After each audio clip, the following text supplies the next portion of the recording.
इस कार्यक्रम में उपस्थित भीलवाड़ा नगर के सभी सम्माननीय नागरिक बंधुओं, माताओं, बहनों, मैं बहुत आभारी हूं महावीर इंटरनेशनल संस्था का, जिन्होंने ये आयोजन किया है और मुझे आपसे भारत देश की आज की सबसे गंभीरतम समस्याओं में से एक चिकित्सा और स्वास्थ्य पर बात करने का मौका मिला है। मैं इस निवेदन के साथ मेरा व्याख्यान शुरू करता हूं कि आप भरपूर प्रश्न पूछें। इससे अच्छा ये होगा कि आप यहां से जो कुछ भी लेके जाएंगे वो दूसरों को भी बता सकेंगे। आपके दिमाग में अगर स्पष्टता आ जाएगी तो बहुत लोगों को उसका लाभ मिलेगा।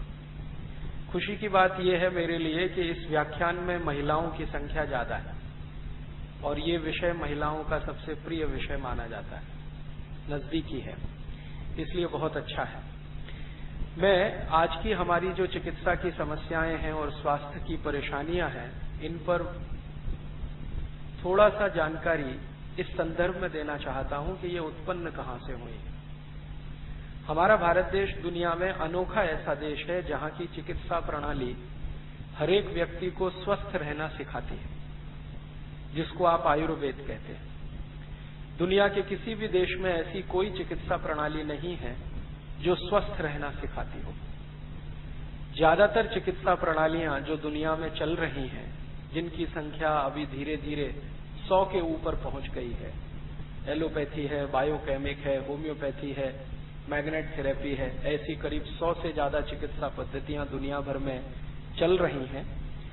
इन सभी के मूल में ये है कि आप पहले बीमार पड़ो, फिर हम आपको ठीक करेंगे। हाँ, इसमें शर्त ही ये है कि आप बीमार पड़ो। बिना बीमार पड़े ये चिकित्सा पद्धति आपको कुछ भी मदद नहीं करेगी। लेकिन भारत की जो चिकित्सा पद्धति है, जिसको हम आयुर्वेद कहते हैं, वो अनोखी है पूरी दुनिया में, जो ये कहती है कि बीमार ही मत पड़ो, स्वस्थ रहो। और ये स्वस्थ रहने की कल्पना कितनी ऊंची है हमारी चिकित्सा पद्धति में, इसका एक सूत्र है जो हम बार बार कहते रहते हैं, सर्वे भवन्तु सुखिनः, सर्वे सन्तु निरामया, सर्वे भद्राणि पश्यन्तु मां कश्चित् दुःखभाग् भवेत्। सब सुखी हो, सब निरोगी हो, कोई दुखी ना हो, ऐसी भावना, ऐसी कल्पना किसी चिकित्सा पद्धति में नहीं है, सिर्फ आयुर्वेद में। आयुर्वेद की ये जो चिकित्सा पद्धति इतनी ऊंची भावना लेकर हजारों वर्षों से इस देश में जो चलकर आई, आखिर उस देश में ऐसी क्या तकलीफ हो गई कि सब बीमार ही बीमार दिखाई देते। जिस देश की भावना इतनी प्रबल और इतनी ऊंची हो, सर्वे भवन्तु सुखिनः, उस देश में अब सब बीमार ही बीमार दिखाई देते। थोड़े दिन पहले मैंने भारत सरकार के स्वास्थ्य मंत्रालय को एक पत्र लिखा था कि भारत में 108 करोड़ लोगों की जनसंख्या है, इसमें स्वस्थ कितने हैं। तो उनका पहले तो एक पत्र आ गया उत्तर के रूप में कि आप पहले ये बताइए स्वस्थ मानेंगे किसको। आयुर्वेद की अगर आप परिभाषा लेंगे स्वस्थ होने की, तो भारत में शायद ही कोई मिलेगा जो स्वस्थ हो। और अगर एलोपैथी की परिभाषा लेंगे तो हो सकता है 20-25 करोड़ लोग स्वस्थ हों, बाकी बीमार हों। लेकिन आयुर्वेद की परिभाषा में तो शायद ही कोई हो, ऐसा उनका पत्र आ गया। तो मैंने उनसे कहा कि अच्छा, आप ऐसा करिए, दोनों हिसाब से मुझे बताइए। और मैंने उनसे पूछा कि भारत में सबसे पहली जनगणना हुई थी सन 1881 में, अंग्रेजों के जमाने में। वहां से आप मुझे बताइए कि सन 1881 में जब जनगणना हुई थी तो उस समय कितने स्वस्थ थे, और आज 2001 में जो आखिरी जनगणना अभी तक की हुई है, उस समय कितने स्वस्थ हैं। तो सरकार की ओर से कहा गया कि ये तो बड़ा मुश्किल प्रश्न है, आपको इसका उत्तर मिलने में बहुत समय लगेगा, क्योंकि पुराने आंकड़े निकालना वो समय का काम है। हमने कहा ठीक है, चलेगा, मुझे कोई जल्दी नहीं है। बहुत दिन के बाद उनका एक और पत्र आ गया कि अभी आप ऐसा करिए कि संसद की पुस्तकालय में चले जाइए, लाइब्रेरी में चले जाइए, वहां पर ये सेक्शन है, वहां से आप खुद डॉक्यूमेंट्स देख के पता कर लीजिए। हमारे पास इतनी फुर्सत नहीं है कि आपके इस प्रश्न का हम उत्तर दे सकें, क्योंकि हम सब बहुत व्यस्त हैं। मैं चला गया, हमारे एक परिचित मित्र सांसद हैं, उनसे कहा कि मेरा एक पास बनवाइए, मैं लाइब्रेरी जरा देखना चाहता हूं पार्लियामेंट की। पहले भी मैं बहुत बार गया हूं। तो वहां की लाइब्रेरी में जाके जब 1881 के रिकॉर्ड्स मैंने निकाले तो उनका देखकर सामान्य समझ जो बनी मेरी कि अगर हम मान लें उस समय भारत की जनसंख्या लगभग 20 करोड़ थी, लेकिन 20 करोड़ की जनसंख्या में अगर हिसाब ऐसा निकालें 5 आदमी अगर एक परिवार में रहते हो, 5 व्यक्ति एक परिवार में रहते हो, तो उसमें से 4 स्वस्थ थे। ये मैं आयुर्वेद की परिभाषा से बोल रहा हूं। स्व में स्थित होना स्वस्थ, ये आयुर्वेद कहता। अपने में आप स्थित हो, आपको किसी भी चीज से, किसी भी वातावरण की प्रतिकूलता से आपके ऊपर कोई दुष्परिणाम न होता हो तो आप स्वस्थ हैं, मन से भी और तन से भी, दोनों स्तर पर, आत्मा के स्तर पर। तो उस समय 20 करोड़ की आबादी हमारे देश की, और 5 में से 4 लोग स्वस्थ। इसका माने जब हम गुलाम थे तो शायद ज्यादा बेहतर थे। फिर उसके बाद 2001 की जनसंख्या हमारी है लगभग 103 करोड़, 104 करोड़, अब हो गई है 2006 में 108 करोड़। तो अब हमारे यहां स्थिति यह है कि 5 में से 4 बीमार, और अगर थोड़ा और आगे चलूं तो 4.5 बीमार। आधा जो है थोड़े स्वस्थ है। आधे से मतलब जैसे शरीर में सैकड़ों बीमारियां हैं तो उसमें से कुछ कम हैं जिनको उनको आधा मान लें, ऐसी स्थिति हमारी हो गई है। मात्र 150 वर्ष में या 150 से भी कुछ कम वर्ष में ऐसा कैसा हो गया इस देश में? 5 में से 4 स्वस्थ थे 1881 में, अब 5 में से 4 बीमार हैं 2006 में। इतना उल्टा हो गया इस देश में। और अगर हम थोड़ा सा और पीछे चले, मान लीजिए 1881 के तो आंकड़े उपलब्ध हैं, चूंकि अंग्रेजी सरकार ने सर्वेक्षण कराया था। हम 1881 के पीछे चले, हो सकता है 1781 की बात करें या 1681 की बात करें, तो हो सकता है कि लगभग सभी स्वस्थ हों। तो हम भारत में पीछे की तरफ जब चलते हैं तो देखते हैं कि ज्यादा स्वस्थ लोग थे। और ज्यादा पीछे चले तो हमें बताया ये जाता है, और ये सामान्य रूप से समझ में भी आता है, कि अगर 500-700 साल पहले की भारत में कल्पना करें तो बीमारी ही नहीं, बहुत कम बीमारियां, कभी साल में एक आध बार कोई बीमार पड़ जाए तो पड़ जाए। और थोड़ा पीछे चले, चरक ऋषि की बात सुने, सुश्रुत ऋषि की बात सुने, और हमारे देश के जो चिकित्सा शास्त्र के बड़े विशेषज्ञ रहे उनकी कही हुई सुने, तो वो तो कहते हैं कि बीमारी क्या होती है ये सोचना पड़ेगा। और उस जमाने में स्वस्थ लोग इतने कि आराम से 100 साल, 150 साल, 200 साल तक जिंदा रहे। तो ये दिखाई ये देता है कि भारत जैसे जैसे आगे बढ़ा समय के सापेक्ष, तो बीमार ज्यादा होता गया। ये बीमारियां आई कहां से? बाहर से आई क्या? तो बाहर से आने वाली बीमारियां तो बहुत थोड़ी होती हैं, जिनको हम वायरल इन्फेक्शन या बैक्टीरियल इन्फेक्शन के नाम से जानते हैं। ऐसी बीमारियां कुल बीमारियों की तुलना में मात्र 8 से 10% होती है। आधुनिक विज्ञान भी यही कहता है। ज्यादा बीमारियां बाहर से नहीं आती, कभी कभी कोई आ गई, जैसे आजकल एक बीमारी आ गई है चिकनगुनिया, जो सालों साल में हमें सुनाई दे रही है। हो सकता है आपने 10 साल तक पिछले लगातार सुना ही नहीं हो कि चिकनगुनिया क्या था, 20 साल तक भी नहीं सुना हो। और ऐसी नहीं है कि ये बीमारी सबको मार के चली जाएगी, थोड़े दिन में ये चली जाएगी। हो सकता है 2-5 दिन के बाद भीलवाड़ा वाले भूल जाएंगे कि चिकनगुनिया भी कोई आया। तो बाहर से कोई बीमारी आती है, ज्यादा टिक नहीं पाती, क्योंकि हमारा वातावरण और प्रकृति ऐसी है कि कोई बीमारी भारत में टिक नहीं सकती। सबसे ज्यादा सूर्य प्रकाश भगवान इसी देश को देता है, और सूर्य प्रकाश दुनिया में ऐसी अद्भुत वो है ताकत, जो हर बीमारी के कीटाणु को या जीवाणु को खत्म करके ही दम लेती। जिन देशों में सूर्य प्रकाश कम होता है वहां बीमारियां ज्यादा समय तक टिकती हैं, या कभी कभी तो परमानेंट हो जाती है। भारत में कोई भी बाहर से आई हुई बीमारी टिक नहीं पाती। कितना भी खराब वायरस यहां आ जाए, कितना भी खराब बैक्टीरिया आ जाए, कोई भी मच्छर बाहर से उड़ता हुआ आ जाए, ये चिकनगुनिया एक मच्छर से ही फैलने वाली बीमारी है, जो मानते हैं कि अफ्रीका की तरफ से आया है, लेकिन वो कितना भी ताकतवर हो 15-20 दिन से ज्यादा टिक नहीं पाता। तो बाहर से आने वाली बीमारियां तो बहुत ही कम है, मुश्किल से 8-10%। इसका माने 90% बीमारियां तो हमारे अपने अंदर से हैं, और अपने अंदर से बीमारी 90% ऐसे देश में हो जाए जहां सर्वे भवन्तु सुखने की कल्पना रही हो, तो तो इस पर चिंतन करने की जरूरत है कि भाई क्या हुआ हमको ऐसा पिछले 200 साल में जो हम इतने बीमार पड़ने लगे। मैंने इस विषय पर थोड़ा अभ्यास किया, थोड़ा सोचा, तो मुझे बिल्कुल स्पष्ट समझ में आ गया कि पिछले 200-250 वर्षों में हमने भारत की चिकित्सा व्यवस्था आयुर्वेद का अपने जीवन में पालन कम कर दिया। सर्वे भवन्तु सुखने की कल्पना जिस आयुर्वेद से आई है, उसी आयुर्वेद ने हमको बताया है कि आप सुखी कैसे रहें, और सुखी रहने के लिए स्वस्थ होना बहुत आवश्यक है। स्वस्थ व्यक्ति ही सुखी होता है। ये भारत की सर्वमान्य परिभाषा है और हजारों साल से चली आ रही है। हमारे देश में जितने भी महान व्यक्ति हुए, सबने एक बात कही कि सुखी वही है जो स्वस्थ है। आपके पास बहुत पैसा है, आप सुखी नहीं हैं, क्योंकि पैसे से सुख नहीं खरीद सकते। पैसे से सुविधाएं खरीदी जा सकती है, सुख नहीं खरीदा जा सकता। आप करोड़पति हो या रोडपति, स्वस्थ हैं तो सुखी हैं। अगर स्वस्थ नहीं है तो कोई सुख आपको नहीं है।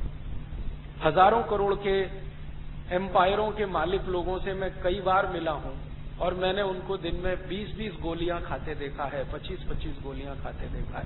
गोलियां वो ऐसे खाते हैं जैसे सब्जी खाते हैं। हाँ, कई बार तो मैंने देखा है कि सब्जियों की जगह पे गोलियां ही गोलियां खाते रहते हैं। 4 गोली सुबह खा लिया, 4 दोपहर को, 2 कैप्सूल के साथ 4 रात को, फिर अगले 1 हफ्ते में और 2-4 इंजेक्शन ठुकवा लिए। ये स्थिति उनकी है। करोड़ों करोड़ों रुपए का उनका साम्राज्य है, फिर भी कहीं किसी स्तर पर स्वस्थ नहीं है।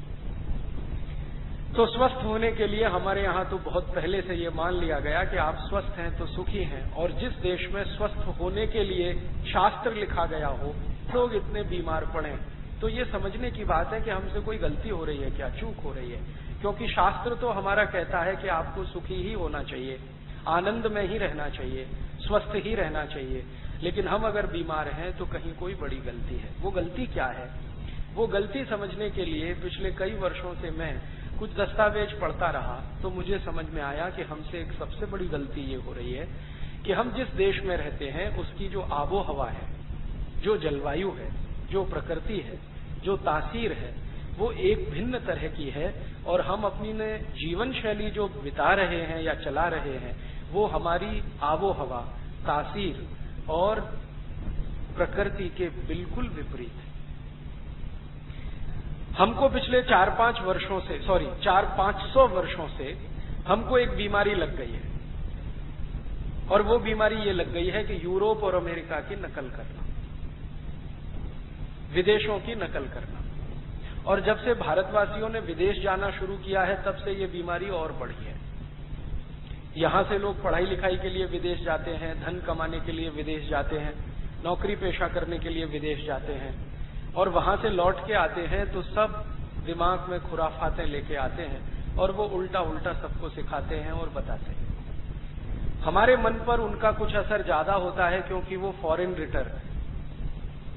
हाँ, हम उनको ज्यादा विद्वान मानते हैं जो विदेश पलट होते हैं। बाहर से लौट के आए हैं तो कुछ ज्यादा विद्वता लेके आए हैं, लेकिन वो मूर्खों के मूर्ख सिद्ध होते हैं जब हम हमारी जीवन शैली, आबो हवा और तासीर के हिसाब से उनका विश्लेषण करें। तो हमारे ऊपर बहुत ज्यादा असर हो गया है यूरोप और अमेरिका का, और इतना हो गया है कि सवेरे से शाम तक के जीवन में हम ऐसी बहुत सारी चीजें खा पी रहे हैं या उपयोग कर रहे हैं जो हमारी प्रकृति को बिल्कुल मेल नहीं खाती हैं, हमारी तासीर के उल्टी हैं, हमारी आबो हवा के विपरीत है।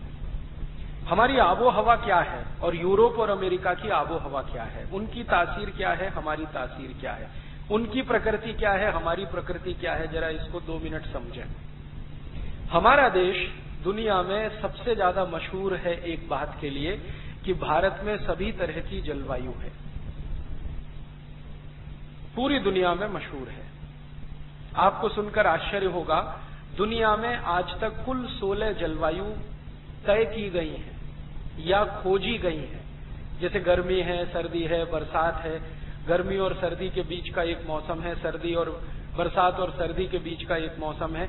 इस तरह की 16 तरह के मौसम या 16 तरह की जलवायु आज तक पूरी दुनिया में खोजी गई है। और ये बड़ी गर्व की बात है कि भारत में ये सब की सब एक साथ उपलब्ध है।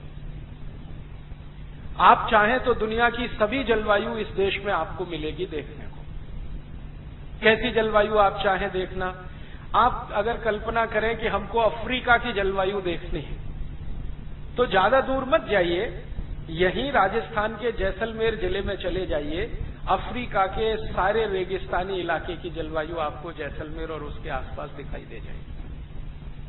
फिर आप कहेंगे जी हमको तो दक्षिणी अमेरिका वाली Brazil, Mexico, Chile, Costa Rica, Colombia की जलवायु देखनी है, तो भी बहुत दूर जाने की जरूरत नहीं पड़ेगी। दक्षिण भारत में कर्नाटक में कुछ एक इलाका है जिसको पहाड़ी इलाका कहते हैं, कुर्ग के आसपास का, वहां चले जाइए तो ब्राजील, मैक्सिको, चिली, कोस्टारिका की जलवायु आपको वहां मिल जाएगी। फिर आपको ऐसा लगता हो कि दुनिया के बहुत अधिक समुद्र से घिरे हुए देशों की जलवायु भारत में देखनी है, तो बहुत दूर मत जाइए, 2,500-3 हजार किलोमीटर पर केरल है, केरल को देख लीजिए तो समुद्र के आसपास की जलवायु दिखाई दे जाएगी। फिर आपको अगर ऐसी जलवायु देखनी हो डेनमार्क की, स्वीडन की, जहां बर्फ जमी रहती है सड़कों पर, तो ज्यादा दूर मत जाइए, जम्मू कश्मीर चले जाइए, हिमाचल प्रदेश चले जाइए, उत्तरांचल चले जाइए, आपको वो वहां दिखाई दे जाएगा। फिर आपको ऐसी जलवायु देखनी है जो एकदम सूखी, जहां की हवा में थोड़ी भी नमी ना हो, ऐसी जलवायु देखनी हो तो बहुत दूर मत जाइए, यहां चुरू में चले जाइए, राजस्थान में चुरू और सीकर में, तो आपको सूखी जलवायु दिखाई देगी, जहां की हवा में शायद ही नमी होती हो, कभी कभी आ जाए नमी तो बड़ी बात मानी जाती है। आपको अगर कीचड़ प्रधान जलवायु देखनी हो, जहां जैसे ऑस्ट्रेलिया, न्यूजीलैंड है ना, वहां बहुत कीचड़ है, तो ऐसी कोई जलवायु आपको देखनी हो तो बहुत दूर जाने की जरूरत नहीं है, भारत के हर शहर में उपलब्ध है। हाँ, जरूरत नहीं कहीं दूर जाने की, क्योंकि नालियों की सफाई ही नहीं होती है, तो वो हर जगह उपलब्ध है। आपको जो देखना हो वो यहां सब है भारत में। और बहुत दिन से भारत के बारे में मैं ये सोचता रहा कि ये चक्कर क्या है। दुनिया में 16 तरह के क्लाइमेट जोन्स माने जाते हैं, वो सबके सब भारत में हैं, तो शायद भगवान की कोई कृपा है। दुनिया के जो दूसरे बड़े देश जिनको हम अमेरिका कहें, Germany, France, Sweden, Switzerland, Denmark, Norway, किसी भी देश में 2 से ज्यादा क्लाइमेट जोन नहीं है। 23 देश हैं यूरोप के जो बहुत नजदीक नजदीक बसे हुए हैं, वहां तो 2 ही क्लाइमेट जोन है, एक ठंड है और एक भयंकर ठंड है, इसके अलावा तीसरी कोई चीज नहीं है। अफ्रीका में चले जाइए तो 2 ही क्लाइमेट जोन है, एक गर्मी है और एक भयंकर गर्मी है। अगर आप लैटिन अमेरिका में जाएं, ब्राजील और मैक्सिको में, तो वहां 2 ही मौसम है, एक बरसात है और एक भयंकर बरसात है। कुछ कुछ देश तो ऐसे हैं जहां 8 महीने पानी बरसता ही रहता है। भारत में भी गोवा में चले जाइए, 8 महीने पानी बरसता रहता है। तो हर देश के बारे में जब ये कहा जाता है भौगोलिक स्तर पर कि ये देश का क्लाइमेट जोन ऐसा, ये देश का क्लाइमेट जोन ऐसा, भारत के बारे में ये कहा जाता है कि सब क्लाइमेट जोन इस देश में है। इसलिए भारत के क्लाइमेट जोन को परिभाषित करने के लिए एक शब्द है समशीतोष्ण। यहां सब कुछ सम है, विषम कुछ भी नहीं है, असम कुछ भी नहीं है, सब सम है, बराबर है। गर्मी आएगी तो बराबर आएगी, बरसात आएगी तो बराबर आएगी, सर्दी आएगी तो बराबर आएगी, बसंत ऋतु आएगी तो बराबर आएगी, शिशिर ऋतु आएगी तो बराबर आएगी। यहां जो भी कुछ है वो बराबर है। तो बराबर है, इसलिए दुनिया के भूगोल शास्त्रियों के बीच में या मौसम विज्ञान का अध्ययन करने वालों के बीच में भारत सबसे ऊंचा देश माना जाता है कि ये देश कुछ अद्भुत है। ये जो अद्भुत है हमारा देश, इसके पीछे का कारण क्या है? कैसे हुआ है कि भगवान ने या प्रकृति ने हमको ये सब तरह की जलवायु दी है और बराबर मात्रा में दी है?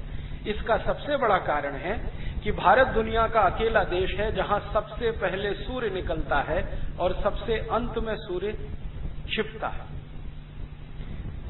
अर्थात इस देश को सूर्य का प्रकाश सबसे ज्यादा मिलता है। अगर आप साल के 365 दिनों को गिने तो शायद ही 3-4 दिन ऐसे जाएंगे इस देश में जब आपको सूर्य दिखाई ना दे, वरना हर दिन आपको सूर्य का प्रकाश मिलेगा, भरपूर मिलेगा। दूसरे देशों की तरफ चलें, अमेरिका और यूरोप और उसके आसपास के देश, तो वो बहुत गरीब हैं इस मामले में कि उनको साल में मुश्किल से 15-20 दिन या बहुत अधिक तो 1 महीना सूर्य का प्रकाश मिलता है। बाकी तो सूर्य निकलता ही नहीं है। निकलता है तो प्रकाश नहीं मिलता है। यूरोप में कई देश ऐसे हैं जहां का तापमान न्यूनतम 40 डिग्री ऋणात्मक होता है, -40 डिग्री सेंटीग्रेड। और जिन देशों में शून्य के नीचे 40 डिग्री तापमान चला जाए, आपको कल्पना है जब चुरू का तापमान 0 डिग्री आ जाता है, हर साल आता है, तो कैसी कड़कड़ाती ठंड पड़ती है पूरे राजस्थान और भारत में। अब जरा कल्पना करो कि इससे भी 40 गुना नीचे तापमान चला जाए तो लोगों का क्या हाल होगा। यूरोप के करोड़ों लोगों को हर साल ये झेलना पड़ता है। 40 डिग्री ऋणात्मक जब तापमान हो जाता है तो बर्फ ही बर्फ रहती है, और बर्फ ऐसे गिरती है जैसे यहां बारिश गिरती है। कभी कभी रिमझिम फुहार वाली जैसे बारिश गिरती है ना, वैसे हमेशा बर्फ गिरती रहती है। 24 घंटे, 48 घंटे, 4 दिन, 5 दिन, 10 दिन, 15 दिन, 20 दिन लगातार बर्फ गिरती रहती है। गिरते गिरते सड़क पर बर्फ जमा हो जाती है, 5 फीट, 6 फीट, कभी कभी 10 फीट, 12 फीट। माने घर की जो ऊंचाई है ना पहले मंजिल की, उतनी बर्फ जमा हो जाती है कई बार सड़कों पर। अब यूरोप में समस्या ये है बर्फ की, तो वहां समाधान क्या निकालते हैं लोग इसका। सभी घर जो यूरोप में होते हैं उनमें 2 दरवाजे होते हैं। एक तो सड़क पर खुलता है गली में, और एक छत पे खुलता है। ये छत वाला दरवाजा तब इस्तेमाल होता है जब सड़क पर बर्फ जम जाती है, क्योंकि आप निकलेंगे कैसे दरवाजे से, बर्फ जमी हुई है, थप्पी की थप्पी लगी हुई है। आपकी कार, आपकी मोटर कार, बस सब बर्फ के नीचे दबी रहती है। और महीनों महीनों यूरोप की सरकारें एक ही अभियान पे लगी रहती हैं कि बुलडोजर लेकर बर्फ को तोड़ते रहना। वहां की जो नगर पालिकाएं हैं ना यूरोप की, उनका सबसे बड़ा काम है बर्फ को सड़क से हटाना, सबसे बड़ा काम। और ये इतना बड़ा काम है कि उनके जो बजट होते हैं उसका आधे से ज्यादा हिस्सा हर साल बर्फ को हटाने में ही खर्च होता है। तो ऐसे देश हैं यूरोप और अमेरिका के आसपास के, जहां बर्फ ही बर्फ है, ठंडा ही ठंडा है। और 1-2 दिन नहीं है, 1 महीने, 2 महीने, 3 महीने, 7 महीने, 8 महीने, 9 महीने लगातार। 9 महीने के बाद कभी थोड़ा सूर्य प्रकाश निकलना शुरू होता है, बर्फ थोड़ी बहुत पिघलती है, पिघल के वो पानी बनती है, उसको वो इकट्ठा करते हैं, उसी को पीते हैं, उसी से नहाते हैं। फिर अगले साल इंतजार करते हैं, बर्फ गिरेगी, फिर पानी मिलेगा। अर्थात उन देशों में बारिश का पानी नहीं आता है। आप पूछेंगे क्यों नहीं आता जी? इसलिए नहीं आता कि बारिश का पानी प्रकृति के एक चक्र से शुरू होता है। आप जानते हैं वो प्रकृति का चक्र क्या है? वो चक्र ये है कि जब सूर्य का प्रकाश गिरेगा तो समुद्र का पानी वाष्प बन के उड़ेगा। दुनिया में आप जानते हैं 3/4 पानी समुद्र का ही है, या 3/4 क्षेत्र समुद्र से ढका हुआ है। तो सूर्य का प्रकाश भरपूर ताकत से जब गिरेगा तो पानी वाष्प बनेगा, भाप बनेगा, ये उड़कर ऊपर इकट्ठा होगा। फिर ऊपर उठते उठते उठते उठते इसका कंडेंसेशन, संघनन होगा। संघनन होकर ये बादल में बदलेगा, और फिर बादल के आसपास का क्षेत्र अगर कम दबाव का हो जाए तो वो बारिश के रूप में नीचे गिरेगा। ये है प्रकृति का चक्र। अब इस प्रकृति के चक्र में हम समझें कि मुख्य भूमिका किसकी है? सूर्य की। समुद्र तो हमारे पास भी है, अमेरिका के पास भी है। समुद्र तो हमारे पास भी है, ब्रिटेन के पास भी है। समुद्र तो हमारे पास भी है, दुनिया के अरब देशों के पास भी, बहुत सारे देशों में समुद्र है। लेकिन प्रकृति का ये जो चक्र पूरा होना है सूर्य के प्रकाश की मदद से, वो उन देशों में नहीं है, क्योंकि सूर्य का प्रकाश ही नहीं है 9 महीने तक। तो इसलिए बारिश नहीं होती है। बारिश बिल्कुल अनिश्चित होती है। कभी कभी इन देशों में बारिश होती है, वो भी बर्फ के आधार पर होती है या बर्फ के कारण होती है। हमारे यहां जो बादल के कारण बारिश होती है वो यूरोप में नहीं है। कई बार क्या होता है कि जब बर्फ बहुत बार आसमान के आसपास के इलाके में, जैसे फागे गिरते हैं ना रुई के, ऐसे बर्फ जब गिरती है, कई बार गिरने से रुक जाए या कहीं ठहर जाए तो वो बारिश के रूप में भी बरस सकती है अगर टेम्परेचर डिफरेंस आ जाए तो उनके यहां कभी कभी ऐसा होता है। अब जरा सोचें कि वहां सूर्य नहीं है, सूर्य का प्रकाश नहीं है, सालों साल नहीं है, तो कभी कभी वहां जब सूर्य निकल आता है ना तो वो सब पागल हो जाते हैं, और ऐसे पागल हो जाते हैं कि शरीर के सारे कपड़े उतारकर नंगे होकर लेट जाते हैं कि सूर्य का प्रकाश ज्यादा से ज्यादा मिले। इसलिए वो सब समुद्र का किनारा ढूंढते हैं। समुद्र के किनारे क्या होता है? बालू होती है। बालू सबसे जल्दी गर्म होने वाली चीज है। तो सूर्य का थोड़ा भी प्रकाश निकलेगा तो बालू गिरेगी, वो गर्म होगी। तो ये सारे विदेशी लोग जहां सूर्य मिलता नहीं है, वो एकदम नंगे होकर बालू पर लेटे रहते हैं, ताकि बालू से निकलने वाली या रिफ्लेक्ट होने वाली जो हीट है वो भी मिले और ऊपर से भी मिले। वो दिन उनके लिए संडे होता है, सूर्य का दिन, और वही दिन उनके यहां गुड मॉर्निंग होता है। गुड मॉर्निंग माने अच्छी सुबह, अच्छी सुबह माने सूर्य दिखाई दे गया। इसलिए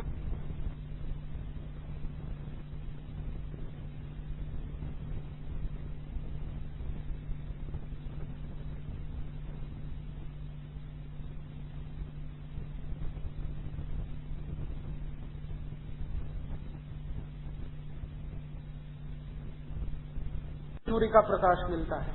हम जानते हैं कि हजारों साल से मिल रहा है, अगले हजारों साल तक मिलेगा, लेकिन फिर हम उनकी नकल करके गुड मॉर्निंग करने लगे। ऐसे यूरोप के लोग गुड नाइट करते हैं। गुड नाइट तब होती है जिस रात को बर्फ ना पड़े, वो गुड नाइट होती है। तो एक दूसरे को वो विश करते हैं कि आज की रात अच्छी हो, माने बर्फ ना पड़े।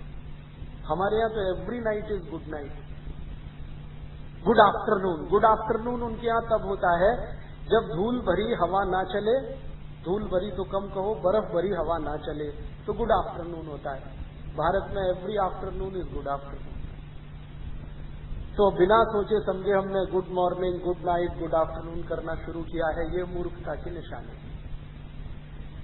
अब उनके यहां तो सूर्य नहीं है, तो सूर्य नहीं है तो समस्याएं ही समस्याएं हैं। सबसे बड़ी समस्या क्या है? सूर्य ही एक ऐसी शक्ति है पूरे प्रकृति में, ब्रह्मांड में, जो मैंने आपसे कहा कि 350 से ज्यादा कीटाणु और जीवाणुओं को मारने की ताकत अकेले सूर्य में है। तो उन इलाकों में जहां सूर्य है नहीं, वहां सभी तरह के जीवाणु और सभी तरह के कीटाणु पनपते हैं। तो उन देशों में सबसे ज्यादा बीमारियां वायरल इन्फेक्शन और बैक्टीरियल इन्फेक्शन की ही होती है।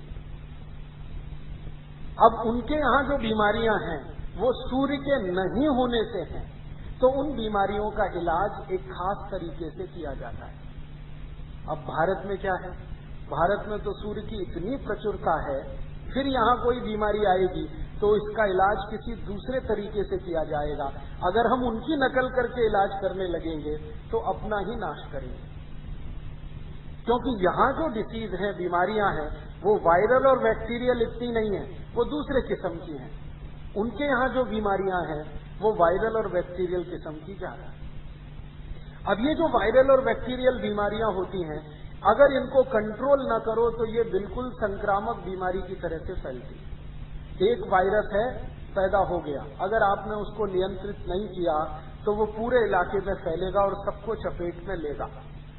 एक बैक्टीरिया है जो पैदा हुआ, अगर आपने उसको नियंत्रित नहीं किया तो पूरे इलाके को चपेट में लेगा। तो वहां की मजबूरी क्या है कि जैसे ही कोई बीमारी फैलती है तो सरकार सभी को मास वैक्सीनेशन शुरू करा देती है।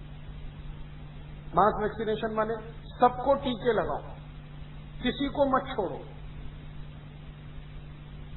तो इसलिए यूरोप में क्या होता है, कोई भी छोटी सी बीमारी या महामारी आई तो सबको टीके लगाना अनिवार्य कर दिया जाता है।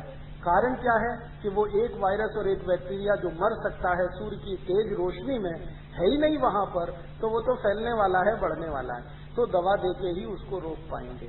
अब हम उनकी नकल करके भारत में भी यही शुरू कर देते हैं, मास वैक्सीनेशन। सबको हेपेटाइटिस बी के टीके लगाओ, भारत हो या ना हो। सबको पोलियो का वैक्सीन देते जाओ, हो या ना हो। सबको ये वैक्सीन दे दो, सबको वो वैक्सीन दे दो। ये उनकी नकल करके हमने अपने देश में जो शुरू किया है, ये अपना ही सर्वनाश करने का काम हम कर रहे हैं। अब इसमें होता क्या है, एक तो फालतू खर्चा हम करते रहते हैं, दूसरा हमारी प्रकृति ने हमारे शरीर को क्षमता दे रखी है बीमारी से लड़ने की, और जो वैक्सीन या दवा हम लेते हैं वो हमारी उसी क्षमता को प्रभावित करती रहती है। तो अंतिम दुष्परिणाम ये होता है कि आपने जिन बीमारियों से बचने के लिए टीके लगवाए, थोड़े दिन के बाद ये बड़े पैमाने पर बीमारियां फैलने लगती हैं भारत। फिर हम इतने परेशान हो जाते हैं, डॉक्टरों के आगे पीछे भागते हैं, डॉक्टरों के पास भी उसका कोई इलाज नहीं होता है, तो अंत में हजारों लाखों करोड़ रुपए खर्च होते हैं और हमारी आंखों के सामने तिल तिल करके लोग मरते हैं। हम असहाय होकर देखते हैं। गलती कहां होती है? यूरोप और अमेरिका में मास वैक्सीनेशन बहुत जरूरी है, क्योंकि सूर्य का प्रकाश नहीं है, एक छोटा भी कीटाणु या जीवाणु उनके यहां तबाह कर सकता है सबके स्वास्थ्य को। भारत में ऐसा नहीं है। इतना जबरदस्त सूर्य का प्रकाश है कि कोई जीवाणु कीटाणु 2 दिन भी जिंदा रह जाए तो उसके लिए बड़ी बात है।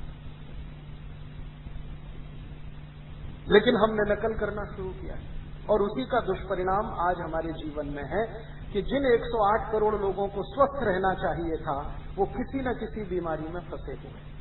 और भगवान न करे आने वाले समय में क्या होगा, हर 5 साल से छोटे बच्चे को हम पोलियो की वैक्सीनें पिला रहे हैं। 1 बार पिलानी थी, 2 बार पिलानी थी, अब 10 बार हो गया, 20 बार हो गया, 25 बार हो गया, अब बंद ही होने का नाम नहीं ले रहा। यूरोप में शायद ये मास वैक्सीनेशन जरूरी है, अमेरिका और उसके आसपास के देशों में जरूरी है, भारत में ऐसा जरूरी नहीं है। क्योंकि यहां तो जो बच्चे पैदा हो रहे हैं अपनी मां के गर्भ से, अगर मां स्वस्थ है तो उसको इस तरह की कोई चांस नहीं है। लेकिन आप दे रहे हैं उसको वायरस, वैक्सीन के रूप में वही वायरस आप दे रहे हैं जो पोलियो पैदा करने के लिए जिम्मेदार है। बस इतना ही अंतर है कि वो मृत स्वरूप में है, लेकिन अंदर जाके कभी जीवित हुआ तो वही पोलियो कर देगा। और ऐसे में आपको हजारों केस दिखा सकता हूं इस देश में जिनको पोलियो वैक्सीन देने के बाद ही पोलियो हुआ है। मैं स्वयं भी चिकित्सा का कार्य करता हूं, लेकिन सेवा के लिए, पैसे के लिए नहीं। मेरे पास हर साल में ऐसे सैकड़ों बच्चे आते हैं जिनकी मां शिकायत करती है, वो राजीव भाई इनको पोलियो वैक्सीन दिया, अभी देखो फिर पोलियो हो गया, चक्कर क्या है? तो उसको मैं समझाता हूं, समझ में नहीं आता उनको। शायद उसको नहीं देते तो कभी नहीं होता। कम से कम मेरी जनरेशन में जितने लोगों को मैं जानता हूं, किसी ने पोलियो वैक्सीन नहीं लिया, हम में से तो किसी को पोलियो नहीं हो गया। कारण क्या है? हमको बचाने वाला सूर्य है, हर दिन है। और गर्मियों में जब सूर्य का तापमान 50 डिग्री चला जाता है तो आप तो परेशान होते हैं गर्मी से, लेकिन वो अच्छा है क्योंकि वो 50 डिग्री तक पहुंचकर सब जीवाणु कीटाणुओं को साफ कर देता है। हमें ऐसी कोई जरूरत नहीं है, लेकिन अंधाधुंध बिना सोचे, बिना विचारे, बिना समझे हम ये सब कर रहे हैं। उसके दुष्परिणाम में बीमारियां बढ़ रही हैं। और एक दूसरा काम हम क्या कर रहे हैं? मैंने आपसे कहा कि यूरोप में भयंकर ठंड है। भयंकर ठंड है तो प्रकृति ने उन्हें कुछ भी नहीं दिया। कारण क्या है? आप जरा थोड़ी देर ऐसी कल्पना करो कि बर्फ की मोटी मोटी परत खेत में 6-6 महीने है, 8-8 महीने खेत में बर्फ जमी हुई है। अब इसमें कुछ उगेगा, कुछ पैदा होगा खेत में? हम कितना भी बीज डालें, खेत में से घास का तिनका नहीं उगने वाला, क्योंकि घास का तिनका भी उगने के लिए सूर्य की धूप लगती है, सूर्य का प्रकाश लगता है। आपके पास कितना भी अच्छा बीज हो, कितना भी अच्छा खेत हो और कितनी भी अच्छी खाद हो, जो सूर्य का प्रकाश नहीं है तो बीज में से अंकुरण भी नहीं होता। तो यूरोप और अमेरिका के इलाके में खेत की मिट्टी में से कुछ पैदा नहीं होता। ले देके उनके यहाँ 2-3 फसलें होती हैं, वो भी तब जब गर्मी आ जाती है। गर्मी तो बहुत आती नहीं है उनके यहाँ, लेकिन सूर्य थोड़ा दिखाई देता है साल में 2-3 महीने, उन्हीं दिनों में कुछ उनके यहाँ होता है। एक तो गेहूं हो जाता है कुछ देशों में, दूसरी हो जाती है मक्की, मक्का, भुट्टा, और तीसरा कुछ देशों में हो जाती है कपास। चौथी कोई चीज उनके यहाँ ज्यादा होती नहीं। ज्यादा चीजों को वो बाहर से मंगाते हैं। अब उनके पास एक ही चीज है, गेहूं। तो क्या खाएंगे? कोई गेहूं खाएंगे, बाजरी तो कल्पना नहीं कर पाएंगे। और ये गेहूं कुछ ही देशों में होता है, सब जगह नहीं होता, ये भी ध्यान रखिए। भारत में 6,32,000 गांव हैं। सरकार के आंकड़े बताते हैं कि कुछ गांवों के हिस्से 2 कर दिए हैं, तो अब उनकी संख्या 8,32,000 के आसपास है। भारत के 8,32,000 गांवों में कहीं भी चले जाइए, किसी भी गांव में गेहूं हो जाएगा। कहीं भी चले जाइए, किसी भी गांव में मक्की आ जाएगी, कहीं भी चले जाइए बाजरा हो जाएगा, कहीं भी चले जाइए धान हो जाएगा। राजस्थान के कुछ इलाकों को छोड़कर जहां बहुत सूखा है, बाकी बहुत सारी जगह धान हो जाएगा, दालें हो जाएंगी, अरहर की दाल, मूंग की दाल, मसूर की दाल, उड़द की दाल, सब तरह की दालें हो जाएंगी, सरसों हो जाएगी, तिल हो जाएगा। माने जो कुछ हमें जीवन में चाहिए वो सब हिंदुस्तान के लगभग सभी गांवों में हो जाएगा। यूरोप में ऐसा नहीं है। यूरोप की तो सबसे बड़ी मजबूरी ये है कि गेहूं कुछ इलाके में होगा, मक्की कुछ दूसरे इलाके में होगी, कपास किसी तीसरे इलाके में होगी। सब्जियां होने की कल्पना उनके देश में हो नहीं पाती, क्योंकि सब्जियों को होने के लिए सबसे ज्यादा सूर्य का प्रकाश लगता है, और ज्यादा सूर्य का प्रकाश मिल नहीं पाता तो सब्जियां हो नहीं पाती। थोड़ी बहुत दाल वाल हो जाती है। जो धान्य में पतली बाल निकलती है ना, पतली, जिसका स्टेम बहुत पतला है, तना, वो तो वहां हो जाएगा ले देके, थोड़ा भी मोटा हुआ नहीं हो सकता, क्योंकि सूर्य का प्रकाश ज्यादा है। तो उनके यहाँ सब चीज सब जगह नहीं होती, कुछ ही चीजें कुछ जगह होती हैं। तो इन चीजों को ही खाना उनकी मजबूरी है।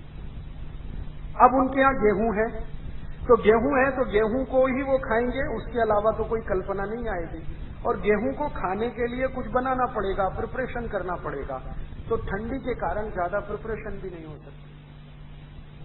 जैसे मैं आपको एक कल्पना बताऊं, आप तो तुरंत समझ जाएंगे। आपने गेहूं का आटा गूंथना शुरू किया, कल्पना करिए, अचानक से तापमान 0 के नीचे चला गया, तो आटा ही नहीं गूंथ पाएंगे आप। आपकी जो उंगलियां हैं ना, एकदम जाम हो जाएंगी, इनमें फ्लेक्सिबिलिटी चली जाएगी। और 0 के नीचे 5 डिग्री गया, 10 डिग्री गया, तो ये तो हिलाना भी मुश्किल हो जाएगा हाथ का। और जो आटे में पानी मिलाया है वो तो कुछ और ही हो जाएगा, वो पानी ही बर्फ हो जाएगा। आटा को बर्फ में कैसे मिलाएंगे? तो रोटी नहीं बनेगी। इसलिए यूरोप में कोई रोटी बनाना नहीं जानता, रोटी नहीं बना पाते। गेहूं है, गेहूं का आटा है, लेकिन रोटी बनाना नहीं है उनके यहां, जानता भी नहीं है, क्योंकि उनकी प्रकृति मजबूर करती है उनको कि तुम बना ही नहीं सकते रोटी। रोटी तो उन्हीं देशों में बन सकती है जहां तापमान समशीतोष्ण होता है, उंगलियां भी काम करती रहे, हाथ की कलाइयां भी काम करती रहे, आटा और पानी का बैलेंस बना रहे, तो रोटी बनने का काम शुरू हो सकता है। उनके यहाँ तो संभव नहीं है। तो वो करते क्या है, आटे को सड़ाते हैं, जिसको आप कहते हैं ना फर्मेंटेशन, फर्मेंटेड करते हैं। और सड़े हुए आटे में से सिर्फ पाव रोटी ही बन सकती है, रोटी नहीं बन सकती। सड़े हुए आटे में से डबल रोटी ही बन सकती है, रोटी नहीं बन सकती, चपाती नहीं बन सकती। तो वो बेचारे मजबूर हैं कि आटे को सड़ाएं और सड़ने के लिए बड़े बड़े टैंक बनाएं, उन टैंकों का टेम्परेचर मेंटेन करें, बाहर की दुनिया से उन टैंकों को काट के रखें, क्योंकि फर्मेंटेशन के लिए भी थोड़ी गर्मी लगती है। तो वहां क्या होता है, बड़ी बड़ी फैक्ट्रियां होती हैं जहां गेहूं भेजा जाता है, और उन फैक्ट्रियों के अंदर आप कभी जाके देखें तो आटे को सड़ाया जाता है, टैंकों में भर के रखा जाता है, और वो आटा 2 दिन, 5 दिन, 10 दिन सड़ता रहता है। आंखों से, खुली आंखों से देखें तो उसमें कीड़े बदबदाते रहते हैं, छोटे छोटे, कई बार, जो उनके इलाकों में बहुत होते हैं। फिर उन्हीं कीड़ों को आटे के साथ मैश कर दिया जाता है, फिर उसी से पाव रोटी बन जाती है। अब उस पाव रोटी को ही खाना है सवेरे, दोपहर, शाम, चौथी जब भी भूख लगे, क्योंकि और कुछ है नहीं खाने के लिए। तो उन्होंने पाव रोटी के कई प्रिपरेशन बनाए हैं। पाव रोटी को बीच में से काटो, इसमें कुछ सलाद लगा दो, पाव रोटी को बीच में से काटो, इसमें कुछ मक्खन लगा दो, पाव रोटी को बीच में से काटो, इसमें गाजर, मूली, ककड़ी भर दो, पाव रोटी को बीच में से काटो तो इसमें कुछ सॉस भर दो, और उन्हीं को कुछ कुछ नाम हैं दे दिए, pizza, burger, hot dog, cold dog, chow mein, है वो सब पाव रोटी ही। अब दूसरी समस्या क्या है कि ये जो गेहूं का आटा वो सड़ा के पाव रोटी या डबल रोटी बना लेते हैं, अब ये वही खा सकते हैं और पचा भी सकते हैं, क्योंकि जिनके वातावरण और तापमान का प्रकृति के हिसाब से मेल बैठता है ना, वही उसको खा पी के पचा भी सकते हैं। आपके तो बस की बात नहीं है। हालांकि आजकल वहां के भी डॉक्टर कह रहे हैं कि ये अब आसानी से पच नहीं रहा है, क्योंकि आपके पेट में जो सिस्टम है भोजन को पचाने का, वो सूर्य के साथ जुड़ा हुआ है। आपने सुना है भारत के बड़े बड़े वैद्यों के मुंह से, चिकित्सकों के मुंह से, कि देखो भाई, खाना रात हो जाए तो नहीं खाना, आप में तो बहुत सारे जैन समाज की माताएं बहनें आप तो जल्दी समझ जाएंगी। रात्रि भोजन का त्याग करना, नहीं खाना। क्यों? पचेगा नहीं। क्यों? क्योंकि सूर्य और नाड़ी दोनों एक दूसरे से जुड़े। सूर्य का प्रकाश है तो जठराग्नि प्रदीप्त है, जठराग्नि प्रदीप्त है तो जूस बन रहे हैं, तो भोजन के पचने की क्रिया हो रही है। लेकिन उनकी सोचो, जहां 9 महीने सूर्य ही नहीं है, अब उनकी जठराग्नि कैसी होगी, या उनके पेट में पैदा होने वाले जूसेस कैसे होंगे? तो वो बेचारे बहुत तकलीफ में रहते हैं। तो उनके यहां क्या करना पड़ता है कि जूसेस पैदा होने में सूर्य के प्रकाश की जो मदद चाहिए वो तो मिलती नहीं है, क्योंकि हीट चाहिए, हीट तो मिलती नहीं है। तो खाने के पहले थोड़ी शराब पिएंगे, खाने के बाद थोड़ी शराब पिएंगे, ताकि थोड़ी हीट तो आए, थोड़े जूसेस तो बने। क्योंकि पेट में भोजन को पचाने के लिए एक हाइड्रोक्लोरिक एसिड का फॉर्मेशन होता है, वो बिना गर्मी के बन ही नहीं सकता। हमारे यहाँ तो शरीर गर्म है क्योंकि वातावरण गर्म है, उनके यहाँ तो बर्फ पड़ रही है तो शरीर भी ठंडा है। जैसी बर्फ ठंडी है वैसे शरीर उनका ठंडा है। अब पेट में HCl का निर्माण नहीं हो रहा है, तो वो बेचारे कहेंगे कि भैया थोड़ी ब्रांडी पी लो पहले, खाने के पहले थोड़ी बियर पी लो, थोड़ी कॉन्यैक पी लो। कॉन्यैक एक तरह की शराब का नाम है जो यूरोप में सबसे ज्यादा पी जाती है, क्योंकि यही एक शराब है जिसको पीने के बाद थोड़ा जूस बनेगा तो आपने जो सड़े मैदे की पाव रोटी खाई है वो थोड़ी बहुत पचेगी, और अगर आप ये नहीं पी पाए तो पचना सवाल ही नहीं। तो अब वहां रहने वाले हर आदमी को बियर पीना जरूरी, शराब पीना जरूरी, कॉन्यैक पीना जरूरी। अब हम बिना सोचे समझे उनकी नकल करके खुद बियर पीना शुरू कर दें, शराब पीना शुरू कर दें, कॉन्यैक पीना शुरू कर दें, तो हमारा तो सर्वनाश।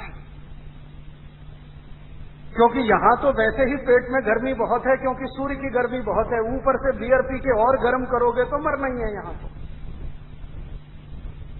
तो बिना सोचे समझे, बिना अकल के अगर हम उनकी नकल करें तो बीमारियां ही बीमारी। अब तीसरी किस्सा बताता हूं कि चूंकि वहां ठंड बहुत है तो सब्जी नहीं बन सकती। सब्जी पकेगी कैसे?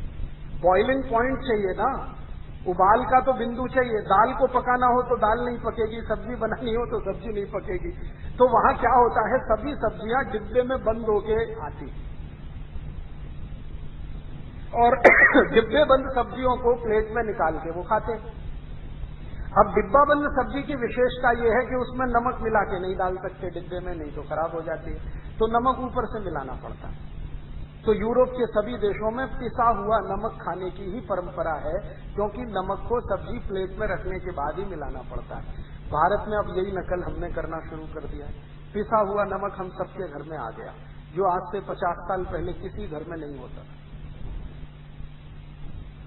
हमारे यहाँ क्या है, कोई भी सब्जी हो, कोई भी दाल हो, उसका बॉइलिंग पॉइंट सामान्य रूप से उपलब्ध है, क्योंकि सूर्य उपलब्ध है। तो हम जब नमक डालेंगे तो सब्जी बनाते हुए डालेंगे या दाल बनाते हुए डालेंगे, और दाल और सब्जी में नमक वही अच्छा होता है जो डेले वाला होता है, क्रिस्टल वाला होता है। वो डाल के अगर आप सब्जी बनाएंगे तो तासीर है दूसरी, और ये जो पिसा हुआ नमक डालेंगे तो बिल्कुल तासीर बदल जाएगी। और ये छोटी छोटी बातें जैसे ही बदलना शुरू करती हैं तो फिर बीमारियां आपके शरीर में घर करना शुरू करती हैं। मैं आपको एक छोटी सी बात बताता हूं, जो पिसा हुआ नमक खाना आप शुरू कर दीजिए। अपने ही घर में एक एक्सपेरिमेंट कर लीजिए। 2 बच्चे अगर आपके पास हैं, एक को रोज पिसा हुआ नमक खिलाइए और एक बच्चे को वो डेले वाला नमक सब्जी में डालते हुए, उबालते हुए खिलाइए। जो बच्चा डेले वाला नमक खाएगा वो ज्यादा स्वस्थ रहेगा, जिसको पिसा हुआ नमक दे रहे हैं वो हर समय बीमार रहेगा। कारण क्या है? आप पूछेंगे जी कारण क्या है? सब्जी को उबालते समय, दाल को उबालते समय जो नमक आपने डाला है, तो नमक भी उबल रहा है सब्जी के साथ, दाल के साथ। तो उसकी जो इम्प्योरिटीज हैं, जो उसमें से शुद्धता नहीं है, अशुद्धता है, वो गर्म पानी के साथ कम होती जा रही है। और यहां पिसा हुआ नमक डाल दिया है तो सारी अशुद्धता के साथ गया है और आपको कुछ न कुछ तकलीफ देने ही वाला है। और ये तकलीफ जानते हैं क्या आती है? आजकल ज्यादातर माताओं बहनों से मैं एक ही शिकायत सुनता हूं, हो राजीव भाई हमको थायराइड की समस्या हो गई है। ये थायराइड उन सभी को होने वाला है जो पिसा हुआ नमक खाएंगे। और थायराइड के दोनों ही हिस्से हैं, हाइपरथायराइडिज्म, हाइपोथायराइडिज्म। दोनों में हम फंसे हैं और हमारी करोड़ों माताओं बहनें फंसी हैं। उसका एक छोटा सा कारण है पिसा हुआ नमक। जितने दिन आप ये खाते रहेंगे थायराइड से कभी भी बाहर निकल ही नहीं सकते, कितनी भी गोलियां खाएं, कितने भी इंजेक्शन लगाएं। लेकिन जैसे ही नमक बदल देंगे, बिना दवा के थायराइड ठीक हो जाएगा। मेरे पास बहुत सारे पेशेंट आए थायराइड के, ज्यादातर माताएं आती हैं क्योंकि उनको थायराइड की समस्या पुरुषों की तुलना में ज्यादा होती है सेंसिटिविटी के कारण। तो वो आती हैं शिकायत लेके, क्या बताएं इतना थायराइड बढ़ा हुआ है, फिर मैं ये गोली खाती हूं तो शरीर और बढ़ रहा है, मोटापा बढ़ रहा है। और एक महिला तो एक बार मेरे पास आई थी जिनका वजन तो मुश्किल से 60 किलो था, लेकिन शरीर देखो तो लगे 100 किलो का, जैसे फुटबॉल में हवा भर दी हो। तब मैंने उनको समझाया कि आपकी समस्या क्या है। उनके समझ में आ गया। मैंने कहा बस कल से आप ऐसा करो, नमक बदल दो, पिसा हुआ नमक खत्म कर दो, डेले वाला लाओ। वो बहन जी ने शुरू किया है, अभी 8 महीने हो गए हैं, वो बराबर हो गई। 58 किलो वजन है, वैसा ही शरीर है। और वो कहती है अब मुझे थायराइड की समस्या नहीं। अब वो कहती है राजीव भाई मैंने लाखों रुपए खर्च कर दिए, 8 साल से मैं दवा खा रही हूं, इतने इंजेक्शन ले लिए, कहां कहां मैं गई डॉक्टरों के चक्कर में, लेकिन किसी डॉक्टर ने ये नहीं बताया कि आपके नमक पिसा हुआ मत खाओ। मैंने कहा उन्होंने नहीं बताया, उसके पीछे कारण दूसरा है। कारण ये है कि अगर आप ठीक हो जाएंगी तो डॉक्टर का धंधा कैसे चले, तो वो तो नहीं चाहेगा कि आप ठीक हो, वो नहीं बताएगा आपको। जानता वो भी है, जो मैं बता रहा हूं वो डॉक्टर भी जानता है, बताएगा नहीं। तो ऐसे छोटे छोटे से हमारे अपने जीवन में बिना सोचे समझे किए गए नकल के काम हमको इतनी बड़ी समस्याओं में फंसा देते हैं। एक तीसरा उदाहरण देता हूं। जहां लोगों को ठंड बहुत है और रहना पड़ता है, वहां के लोगों की हड्डियां और शरीर थोड़ा कड़क होता है, उसमें लचीलापन कम होता है, फ्लेक्सिबिलिटी नहीं होती। आप थोड़े दिन एक प्रयोग करके देख लो। आप बैठो, उसके चारों तरफ बर्फ की सिल्लियां रख लो, एक इधर एक इधर एक इधर, और बीच में बैठ जाओ, तो पीठ ऐसी अकड़ जाएगी कि उठना भी मुश्किल हो जाएगा। घुटने इतने अकड़ जाएंगे कि उठ के खड़ा होना मुश्किल हो जाएगा, और गलती से आप खड़े हो गए तो बैठना तो बिल्कुल मुश्किल हो जाएगा। अब जरा सोचो कि 4 बर्फ की सिल्ली जो मुश्किल से 0 डिग्री सेंटीग्रेड की है, हम 10 मिनट अपने चारों तरफ रख लें तो शरीर अकड़ जाता है। यूरोप के लोगों को 9-9 महीने बर्फ के चारों तरफ ही रहना पड़ता है, बिताना पड़ता है। तो शरीर के सारे जॉइंट्स उनके स्टिफ होते हैं, कड़क होते हैं, उनमें फ्लेक्सिबिलिटी नहीं होती। तो वो बेचारे क्या करें, तो ज्यादा उठ बैठ नहीं सकते, तो हर चीज वो ऐसी बनाते हैं जिसमें ज्यादा उठ बैठ नहीं करनी पड़े। जैसे उन्होंने कुर्सी बनाई बैठने के लिए, तो कुर्सी में क्या है, आधा ही बैठना पड़ता है, पूरा नहीं बैठना पड़ता। नहीं तो आलती पालती मार के बैठने को बोल दो तो उनकी जान निकल जाती। और उन्होंने बैठने के लिए जैसी कुर्सी बनाई है वैसी खाना खाने के लिए बनाई है, वैसी ही टॉयलेट में बनाई है कमोड सीट, क्योंकि वो ज्यादा फ्लेक्सिबल घुटनों वाले नहीं है। अब हमने बिना सोचे समझे उनकी नकल करके अपने घर में भी डाइनिंग टेबल ले आया, और हम भी उसी कुर्सी मेज पे बैठ के खाते हैं। वो तो बेचारे मजबूर हैं इसलिए कि घुटने उनके हिलते डुलते नहीं है, इसलिए वो तो या तो खड़े खड़े खाते हैं, स्टैंडिंग पोजीशन में खाना खाते हैं। तो उन्होंने बुफे सिस्टम लाया अपने देश में, क्योंकि झुक ही नहीं सकते, स्टिफ इतना हो गया है, कमर भी कड़क है, घुटने भी कड़क हैं, झुके कैसे बैठे कैसे, तो खड़े खड़े खाना खा लेते हैं या लेट जाते हैं। बैठना उनके जीवन में बहुत ही कम होता है, घुटने मोड़कर तो बिल्कुल असंभव जैसा होता है। और जो हम बैठ जाते हैं ना सुखासन में आलती पालती मार के, उसकी तो वो सालों साल एक्सरसाइज करें तब भी नहीं बैठ पाते। तो उन्होंने अपनी मजबूरी के चलते अपना टॉयलेट रूम बनाया जिसमें कबोर्ड सीट लगाया, अपनी मजबूरी के चलते डाइनिंग टेबल बनाया जिसमें आधा ही बैठना पड़े, अपनी मजबूरी के चलते उन्होंने बुफे सिस्टम लाया क्योंकि खड़े होकर ही खाना है। अब हमने बिना सोचे समझे उनकी नकल कर लिया, और जिनके घुटने भी अच्छे हैं, कमर भी ठीक है, फ्लेक्सिबिलिटी है, उन्होंने अपने अपने घर के बाथरूम में कमोड लगा दिया। अब मैं पूछता हूं भाई, ये अंग्रेजी स्टाइल का कमोड आपने क्यों लगाया? कुछ सोचा है, समझा है इसके बारे में? क्योंकि वो तो बेचारे इसलिए लगाते हैं कि झुक नहीं सकते, बैठ नहीं सकते। और एक समस्या और है कि जो लोग रोज पाव रोटी खाएंगे सड़े हुए मैदे की, उनका पेट कैसा होने वाला है जरा सोचो। कब्जियत है बहुत, कॉन्स्टिपेशन है, पेट साफ ही नहीं होगा। जब पेट साफ नहीं होगा तो 2-2 घंटे तक बैठना पड़ेगा कि नहीं बैठना पड़ेगा उस टॉयलेट पॉट पे? तो 2 घंटे बैठेंगे कैसे अगर हिंदुस्तानी तरीके से बैठने लगे तो? क्योंकि हिंदुस्तानी तरीके के टॉयलेट पॉट पे 5 मिनट आप बैठ सकते हैं, यूरोप में तो 2-2 घंटे बैठना पड़ता है। मैंने यूरोप के कई देशों का प्रवास किया है, वहां जब मैं लोगों को देखता हूं सवेरे सवेरे जब टॉयलेट रूम में जाते हैं 2-2 घंटे तक बाहर ही नहीं आते, बैठे ही रहते। फिर उनको पूछो भाई क्यों नहीं आते, तो कहते हैं न्यूज़पेपर पढ़ते रहते हैं। क्यों पढ़ते हो न्यूज़पेपर? टट्टी साफ नहीं होती, ठंडास नहीं होती, पेट साफ नहीं होता, इंतजार करना पड़ता है, जोर लगाना पड़ता है।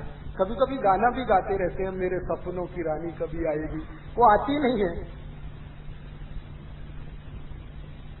ये उनकी सबसे बड़ी समस्या है। और भारत में क्या है, भारत का खान पीन ऐसा है और सूर्य के प्रकाश से पाचन का तंत्र ऐसा है कि टॉयलेट रूम में 5 मिनट से ज्यादा बैठने की जरूरत नहीं है। बहुत दिन बाद मुझे ये समझ में आया कि यूरोप के सभी बाथरूम और टॉयलेट रूम में लाइब्रेरी क्यों बनाते हैं। उनके यहां जो लाइब्रेरी होती है ना, वो ड्राइंग रूम में नहीं होती, बेडरूम में नहीं होती, टॉयलेट रूम में होती है। क्योंकि वहीं बैठना है 2-2 घंटे, तो कुछ टाइम तो पास करना ही पड़ेगा। अब जरा आगे बढ़ता हूं, जिनको पेट साफ नहीं होता उनको क्या क्या होता है। दुनिया की 103 बीमारियां उन्हीं को होती है, क्योंकि आयुर्वेद ये कहता है कि अगर आपकी आंतें साफ नहीं है, लार्ज इंटेस्टाइन और स्मॉल इंटेस्टाइन, बड़ी और छोटी आंत साफ नहीं है, तो बीमारियों का केंद्र आपके घर में ही है। और 90% बीमारियां आपको मालूम है कब्जियत से शुरू होती हैं, कॉन्स्टिपेशन से शुरू होती हैं। हमारे देश में सभी बड़े चिकित्सक और वैद्य कहते हैं कि जिनका पेट साफ नहीं हुआ उनको कुछ भी बीमारी आएगी, संधिवात हो जाएगा, डायबिटीज हो जाएगी, कॉन्स्टिपेशन तो रहने ही वाला है, मुंह में से भयंकर बदबू आएगी, दांत आपके खराब हो जाएंगे, सांस में इतनी तेज बदबू होगी कि पड़ोसी बैठ नहीं पाएगा आपके पास, रात को नींद नहीं आएगी, भूख समय से नहीं लगेगी, भूख ठीक से नहीं लगेगी, शरीर में कमजोरी आती जाएगी। ऐसी 103 बीमारियां एक साथ आएंगी। अब उनको चूंकि कॉन्स्टिपेशन बहुत है तो ये सब बीमारियां उनको होती हैं। तो अब उसका इलाज क्या करते हैं वो? जब पेट साफ नहीं होगा तो सांस की बदबू भयंकर होगी। अब उस सांस की बदबू को रोकने के लिए वो दिन भर टूथपेस्ट रगड़ते हैं, और टूथपेस्ट अकेले से सांस की बदबू नहीं रुकती है, तो उसके बाद माउथ फ्रेशनर स्प्रे करते रहते हैं। यूरोप में एक माउथ फ्रेशनर दिखता है लिस्ट्रीन, बिना नागा, माने बिना एक दिन छोड़े हुए दिन में 3-3, 4-4 बार वो लिस्ट्रीन का स्प्रे करते हैं बदबू को रोकने के लिए। पेट साफ नहीं कर पाते अपने, लिस्ट्रीन स्प्रे करते रहते हैं। अब हम हिंदुस्तानी भी उनकी नकल करके लिस्ट्रीन अपने घर में ले आए और हमने स्प्रे करना शुरू कर दिया, तो अपना ही सर्वनाश। दूसरा, उनकी एक और समस्या है कि अगर पेट साफ नहीं होगा तो पसीने की भी बदबू बहुत आएगी, और पसीने में से बदबू आएगी तो उस बदबू को कंट्रोल करने के लिए वो पता है क्या करते हैं? वो डिओडोरेंट स्प्रे करते हैं, सेंट स्प्रे करते हैं, डिओडोरेंट स्प्रे करते हैं, क्योंकि पसीने से बदबू आ रही है। लेकिन वो अंदर की जो कमी है वो दूर नहीं कर पा रहे।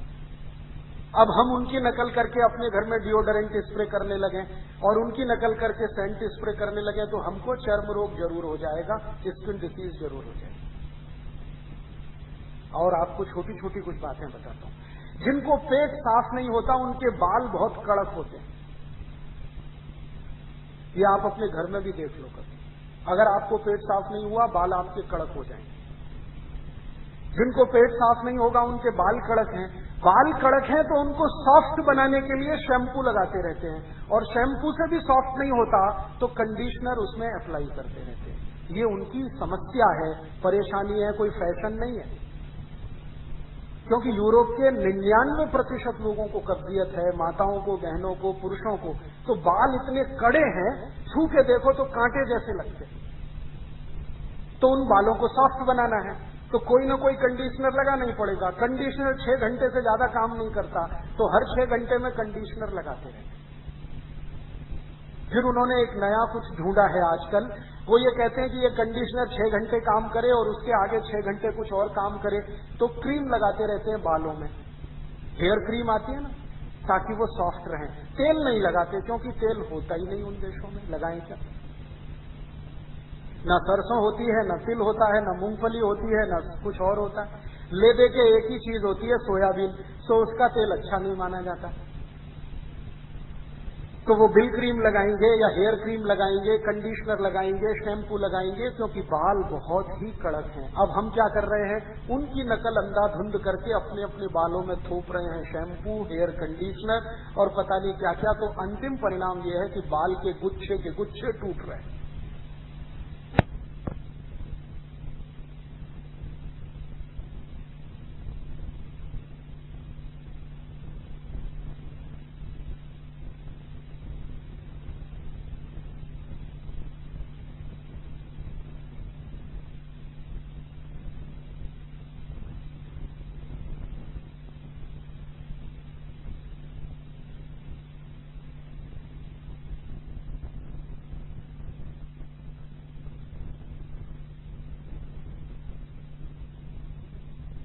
कम से कम ऐसी हजारों माताएं बहनें आती हैं जो कहती है राजीव भाई बाल टूटते हैं, कुछ दवा बताओ। मैं कहता हूं शैम्पू और कंडीशनर बंद कर दो, तो वो तो बंद नहीं कर सकते। तो मैं कहता हूं माफ करो, मैं आपका इलाज नहीं कर सकता, क्योंकि आप हेयर कंडीशनर शैम्पू लगाते रहो, बाल तोड़ने का तो वो कहानी है, फिर आप मेरी दवा खाओ, उससे कुछ होने वाला नहीं। और जिनके शरीर में बहुत ज्यादा कॉन्स्टिपेशन होगा, कब्जियत होगी, उनकी त्वचा भी बहुत कड़क रहती है, रफ रहती है। और स्किन चूंकि रफ रहती है तो कोई ना कोई उनको कोल्ड क्रीम चाहिए जो स्किन को सॉफ्ट बनाए, तो इसलिए वो कोल्ड क्रीम लगाते रहते हैं। लेकिन वो भी थोड़े ही समय काम करती है, 6-8 घंटे से ज्यादा कोई कोल्ड क्रीम भी काम नहीं करती स्किन पे। तो हर 6-8 घंटे के बाद वो कोल्ड क्रीम पोतते रहते हैं। और सबसे ज्यादा तकलीफ कहां आती है, जिनको बहुत कॉन्स्टिपेशन होता है उनके होंठ बहुत कड़क रहते हैं, एकदम रफ, सूखे सूखे। तो उस होठों की सुखावट को छुपाने के लिए लिपस्टिक लगाते रहते हैं। हम बिना सोचे समझे अपने देश में उसको अपने मुंह पे थोपते रहते हैं। पता नहीं कितनी लिपस्टिक तो हम खाने के साथ खा जाते हैं, क्योंकि आप कितना भी बचा के खाएं वो तो जाने ही वाली है। तो देखिए, एक अंधभक्ति या बिना सोचे समझे की गई नकल कितने तकलीफ का कारण बनती है इस देश में। अब वो जो कुछ भी करते हैं यूरोप और अमेरिका वाले, वो अपनी ठंड से बचाव के लिए करते हैं, जितना कर पाते हैं। अब उनके यहाँ ठंड बहुत है तो कपड़े भी ऐसे ही पहनने पड़ेंगे, टाई लगानी पड़ेगी, 3 पीस सूट पहनना पड़ेगा। और आप देखेंगे ना, महिलाएं वो ऊपर तक के स्लीव्स पहनती हैं, मोजे पहनती हैं, क्योंकि उनको ठंड से बचना है। अब हम भी उनकी नकल करके भारत में पहनना शुरू करते हैं। आजकल ये नकल दिल्ली, बंबई, कलकत्ता में बहुत शुरू हुई है। हर चीज में बिना सोचे समझे हम उनकी नकल करें। और अब ये नकल इस खतरनाक स्तर पर पहुंच गई है कि ठंड वाले देशों की मजबूरियों को हमने प्रतिष्ठा का तंत्र बना लिया, स्टेटस सिंबल बना लिया। हमारे घर में पिज्जा आ रहा है तो स्टेटस सिंबल है, बर्गर खा रहे हैं तो स्टेटस सिंबल है, चाउमीन खा रहे हैं, बच्चों को खिला रहे हैं, स्टेटस सिंबल है, नूडल्स खा रहे हैं, बच्चों को खिला रहे हैं, स्टेटस सिंबल है। और कई घरों में तो ये नियम बन गया है कि संडे को तो ये होना ही चाहिए। संडे को माने चाउमीन तो आनी ही चाहिए, बर्गर तो आना ही चाहिए, पिज्जा तो आना ही चाहिए, ये तो आना ही चाहिए। और ये घर में नहीं आ सकता तो होटल में जाके खाना चाहिए। अब उनकी मजबूरियों को हमने जो स्टेटस सिंबल बनाया तो और तकलीफ कर रहा है। तो हमारी सारी की सारी बीमारियों की जो जड़ है ना, वो ये आधी अधूरी समझ से विदेशियों की गई नकल, जो हमें सफल नहीं होने देती। कॉस्मेटिक्स वो सब इस्तेमाल करते हैं क्योंकि उनको स्किन बचा के रखनी है। एक तो अंदर से कॉन्स्टिपेशन के कारण रफनेस है, दूसरी बाहर की ठंड है, बर्फ है, और उस बर्फ के कारण और ज्यादा रफनेस है। तो दोनों मिलाकर उनके यहां तो तकलीफ हो जाती है। इसलिए अपनी स्किन को बचाए रखने के लिए बार बार कुछ लोशन लगाना, बार बार कुछ कॉस्मेटिक्स यूज करना, सौंदर्य प्रसाधन, वो उनकी मजबूरी। और एक दो छोटी बातें बता दूं आपको, छोटी छोटी बातें हैं लेकिन ये काम की हैं। यूरोप के देशों में मैंने जितनी बार प्रवास किया, वहां के लोगों को देखा कि चूंकि ठंड बहुत है ना, तो ये जो भौं के बाल होते हैं ना, ये नहीं उगते, तो इसलिए वो लाइनर का इस्तेमाल करते हैं दिखाने के लिए, नकली। असली तो है नहीं। तो ब्यूटी पार्लर में जा जाके वो बनवा के लाते हैं, काले पीले वो रंग से रंगते रहते हैं, क्योंकि असली बाल आते ही नहीं है, ठंड बहुत है। अब हमने भी वही तमाशा शुरू कर दिया अपने अपने घर में। बाकायदा 2-2, 3-3 घंटे का समय निकालकर हम ब्यूटी पार्लर में जाते हैं इसको बनवाने के लिए। कितना भी रुपया खर्च हो, हमें कोई मतलब नहीं उससे। तो मैं एक ही निवेदन सबसे करता हूं, वो ये कि अगर नकल ही करनी है तो समझ के करो, कुछ अकल के साथ करो। बिना अकल के नकल किया तो खड्डे में ही जाने वाले हैं। बीमारियां इसी तरह से आ रही। हमने यूरोप और अमेरिका की बिना सोचे समझे जो नकल किया अपने जीवन में, कुछ तो हमारी मजबूरी थी कि हम 250-300 साल उनके गुलाम रहे। लेकिन मुझे उससे ज्यादा दुख इस बात का है कि जब उनकी गुलामी चल रही थी तब भारत के लोग इतने मजबूर नहीं थे अंग्रेजों की नकल करने के लिए। वो चले गए 15 अगस्त 47 को, उसके बाद जो अंग्रेजियत बढ़ी है उसने तो तबाह कर दिया इस देश को। अब वहां कुछ और भी समस्याएं हैं, जैसे मैंने आपसे कहा ना, स्किन बहुत हार्ड है। तो स्किन हार्ड है तो बिना साबुन के नहाना संभव ही नहीं है उनको, क्योंकि कास्टिक सोडा जो है ना हार्ड स्किन के लिए ही है।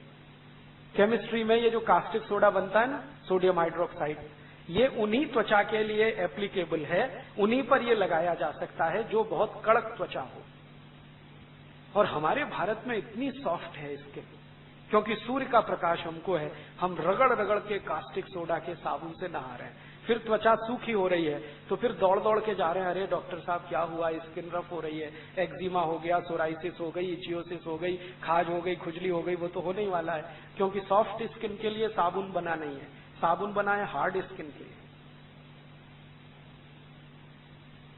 हमारे यहां तो वही चीजें हैं अच्छी नहाने के लिए जो सॉफ्ट स्किन पे एप्लीकेबल हो, जैसे दूध का स्नान। इसलिए हमारे यहाँ कहावत है, दूधो नहाओ पूतो फलो। कभी सुना है किसी से लक्स नहाओ पूतो फलो? कोई कहता है? पियर्स से नहाओ पूतो फलो, लाइफ बॉय लगाओ पूतो फलो। दूधो नहाओ पूतो फलो, क्योंकि दूध जो है ना वो सॉफ्ट स्किन की सॉफ्टनेस को बरकरार रखता है। आपकी त्वचा जितनी नरम है उतनी ही नरम वो रखेगा, थोड़ा ज्यादा ही कर देगा, कम नहीं होने देगा। इसलिए शंकर भगवान दूध से नहाते हैं। महाशिवरात्रि को सब उन्हें दूध ही लगाते हैं, किसी को नहीं देखा कि वो साबुन से शंकर जी को नहलाता हो। अब कैसे मूर्ख लोग हैं, हम शंकर जी को तो दूध से नहलाएंगे और खुद साबुन से रगड़ रगड़ के नहाएंगे। और पागलों के पागल कहते हैं जी हम दूध के साबुन से नहाते हैं।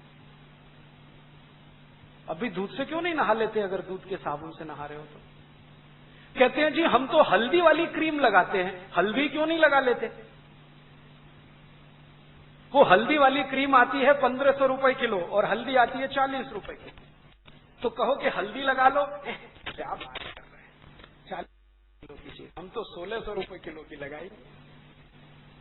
उनसे कहो जी दूध से नहा लो, 15 रुपए लीटर का। नहीं नहीं, हम तो साबुन लाएंगे दूध का 350 रुपए किलो वाला। हमारा जो दिमाग है ना घूम गया है, और ये घूमने का कारण है बिना सोचे समझे नकल करना। और ये नकल करवाने में सबसे बड़ा भूमिका हिंदुस्तान में किसी ने निभाई तो सिनेमा ने और टीवी सीरियल। सत्यानाश कर दिया इस देश का। टीवी सीरियल में जो भी जानकारी यूरोप की देते हैं आधी अधूरी, पूरी जानकारी कभी नहीं देते, क्योंकि पूरी जानकारी समझने के लिए उनके पास भी फुर्सत नहीं। और सिनेमा बनाने वाले यूरोप में जाके थोड़ी बहुत शूटिंग वूटिंग कर लाते हैं तो उसी को देख देख के हमारा मन ललचाता रहता, भाई ऐसा कर लो, ऐसा कर लो, ऐसा कर लो। बहुत सारी हीरो हीरोइनों से प्रश्न पूछे जाते हैं कि भाई आप कॉस्मेटिक्स क्या क्या इस्तेमाल करती है? वो तो कॉस्मेटिक्स इसलिए इस्तेमाल करती हैं कि दिन में 6-6 घंटे भयंकर फ्लड लाइट्स में उनको रहना पड़ता है। अगर वो कॉस्मेटिक्स ना लगाएं तो उनकी तो त्वचा जल जाए। फिर उन्हीं के मूर्खतापूर्ण टिप्स ले लेके हम अपने जीवन में प्रयोग करना शुरू कर देते हैं, जबकि हमें कोई फ्लड लाइट्स में रहना नहीं पड़ता। भाई हेमा मालिनी ऐसा करती है तो हम भी कर रहे हैं, ऐश्वर्या रॉय ये लगाती है तो हम भी लगा रहे हैं। ऐश्वर्या रॉय, हेमा मालिनी 6-8 घंटे भयंकर लाइट में रहती है, त्वचा को बचाने के लिए ये सब करती है, हम तो नहीं रहते, फिर हम क्यों करें? तो ये सब घालमेल हो गया, खिचड़ी हो गया। खिचड़ी ऐसा हो गया कि हमारा दिमाग ना तो हमारा रह गया ना उनका बन पाया। आधे हम अपने हैं, आधे उनके हैं। तो फंस गया इसमें सारा चक्कर। और ये आधा अधूरापन रोज दिखाई देता है जिंदगी में। पति महोदय है वो 3 पीस सूट और टाई लगा के जा रहे हैं और पत्नी उनकी सलवार सूट में जा रही है या साड़ी में जा रही है। साड़ी शुद्ध हिंदुस्तानी पहनावा है, 3 पीस सूट और टाई अंग्रेजी पहनावा है। वहां इसलिए 3 पीस सूट और टाई पहनते हैं कि ठंड बहुत है, और ठंड है तो सर्दियों में नाक बहुत बहती रहती है। तो पहले वो बेचारे क्या करते थे, जेब से रूमाल निकाल के हमेशा पोंछते रहते थे। फिर उन्होंने सोचा एक टाई लटका के रखो, जब जरूरत पड़े तो पोंछ लेंगे, इसलिए उन्होंने अपने यहां टाई लाई है। अब हमारे यहां मूर्खों के मूर्ख जून की गर्मी में 50 डिग्री तापमान हो तो 3 पीस सूट और टाई लगा के घोड़े पे चढ़ के शादी करने जाते हैं। और मैं कहता हूं भाई सुपर इडियट बनने के लिए यही एक दिन मिला है तुम्हें? तो कहते राजीव भाई आज तो करने दो, माने शादी के दिन ही इडियट बन के जाओ। और मुझे समझ में नहीं आता कि पति 3 पीस सूट और टाई पहने और पत्नी साड़ी पहने। हम कहते हैं कि गृहस्थी के पहिए हैं पति और पत्नी, एक पहिया ट्रैक्टर का दूसरा साइकिल का, कैसे चलेगी गृहस्थी? या तो ये करिए कि यूरोप में सभी महिलाएं स्कर्ट्स पहनती हैं, तो आप चालू करिए। अगर 3 पीस सूट और टाई का मैच है तो वो स्कर्ट के साथ है, साड़ी के साथ तो नहीं।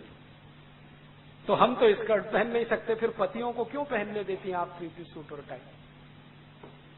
और कोई नहीं, बच्चों को और नकल करवा रहे हैं। बेचारे 3-3 साल के बच्चे स्कूल में पढ़ने जाते हैं, खूब टाइट टाई उसकी बांध देते हैं। सभी वैज्ञानिक कहते हैं कि टाई को अगर बांध दिया तो पीछे की जो नसें खून को लेके जाती है ना मस्तिष्क में, ये दबने लगती है, खून का प्रवाह रुकने लगता है। पर्याप्त मात्रा में खून बच्चे के दिमाग को न मिले तो आंखें कमजोर होती हैं, दिमाग भी कमजोर होता है। इसलिए सब ऊंचे वैज्ञानिक और दुनिया के करोड़पति लोगों ने टाई वाई बंद कर दिया। हमने अपने छोटे छोटे बच्चों को बचपन से ही शुरू कर दिया। फिर हम बहाने बहुत बनाते हैं, अरे क्या करें जी, उनके स्कूल में ड्रेस है तो जाके लड़िए ना स्कूल वालों से। आप पैसा देते हैं, आपके पैसे से स्कूल चलता है, और वो मूर्खता करें और आप उनको समझा भी नहीं सकते कि हमको जरूरत नहीं है ये टाई और पैंट की और सूट की। तो ऐसी छोटी छोटी बहुत सारी बातें हमारे जीवन में जो घुस गई, इन्होंने हमको अस्वस्थ बनाया। हर तरह की बीमारी हमारे जीवन में आने लगी और बीमारियां हर दिन बढ़ती जा रही, और बढ़ते बढ़ते ये संख्या हो गई है। कई बार तो मैं परेशान हो जाता हूं कि एक मरीज आया, उसके शरीर में 50 बीमारियां हैं, कौन सी पहले ठीक करो? तो मैं ढूंढता हूं कि इसकी सबसे बड़ी बीमारी कौन सी है, उसको ठीक करो तो बाकी आसानी से ठीक हो जाए। और मैं आपको पूरी ईमानदारी से बताता हूं, ये पेशेंट को मैं नहीं कहता, 99% जो क्रॉनिक पेशेंट है उनकी अंतिम बीमारी निकलती है पेट की कब्जियत, कॉन्स्टिपेशन। और जब भी मैं उनको कोई ऐसी दवा देता हूं जो उनकी कब्जियत को ठीक कर दे तो उनकी ज्यादातर बीमारियां अपने आप ठीक हो जाती हैं। बहुत सारे मरीजों को मैं संधिवात ठीक करता हूं, लेकिन कभी नहीं बताता कि संधिवात की दवा नहीं दे रहा हूं, पेट साफ करने की दवा है। क्योंकि जैसे ही पेट साफ होने लगता है घुटनों का दर्द अपने आप खत्म हो जाता है। जैसे ही पेट साफ होने लगता है माइग्रेन अपने आप खत्म हो जाता है। जैसे ही पेट साफ होने लगता है नींद बहुत अच्छी आने लगती है। जैसे ही पेट साफ होने लगता है शरीर के जॉइंट्स पेन सब निकल जाते हैं। और अब गंभीरता से मैं सोचते सोचते इस निष्कर्ष पे पहुंचा कि हमने यूरोप और अमेरिका की नकल करके जो अपने घर में ले आया खान पान, इसने हमको फंसा दिया। अब कैसा फंसा दिया? अब भारत की बात करता हूं थोड़ी।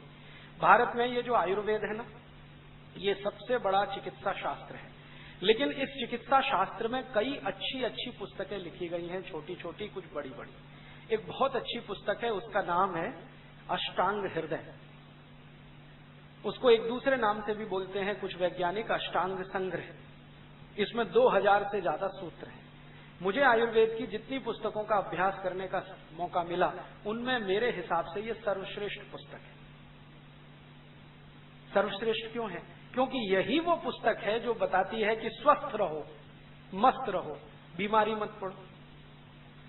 तो उसमें स्वस्थ रहने के कुछ नियम हैं और बीमार पड़ने के कुछ कारण हैं।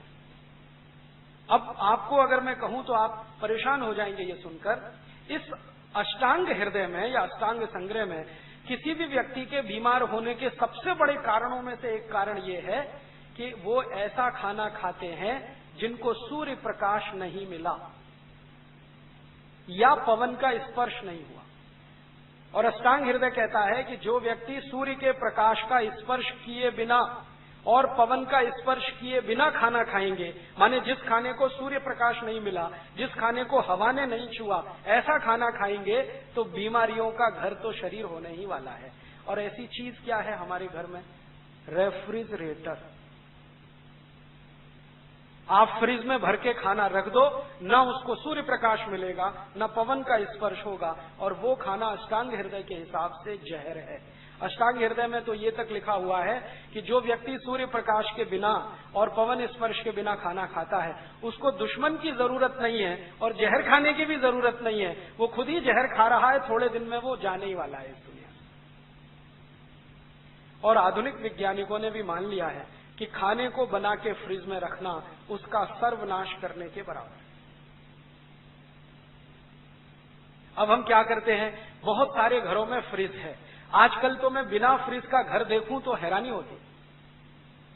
हाँ, और घरों में कंपटीशन है कि पड़ोसी के आए तो हमारे यहां क्यों नहीं, वो कुएं में गिर रहा है तो हम क्यों नहीं गिरे, वो जहर खा रहा है तो हम क्यों नहीं खाएं। सारा देश इसी में मर गया, भला उसकी कमीज मेरी कमीज से ज्यादा सफेद कैसे? पढ़े लिखे लोगों में ये बहुत है। तो फ्रिज आ गया घर में, अब आ गया तो इसका कुछ तो उपयोग होना चाहिए।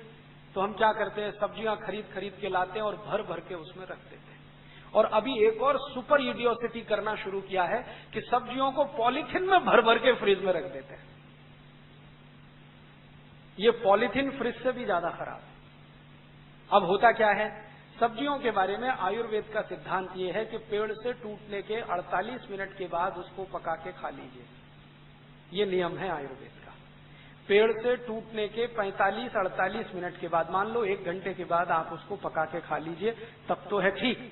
और जो आपने सवेरे की सब्जी शाम को खाई, शाम की अगले सवेरे को खाई और 2-2 दिन रख के खाई, तो वो जहर है।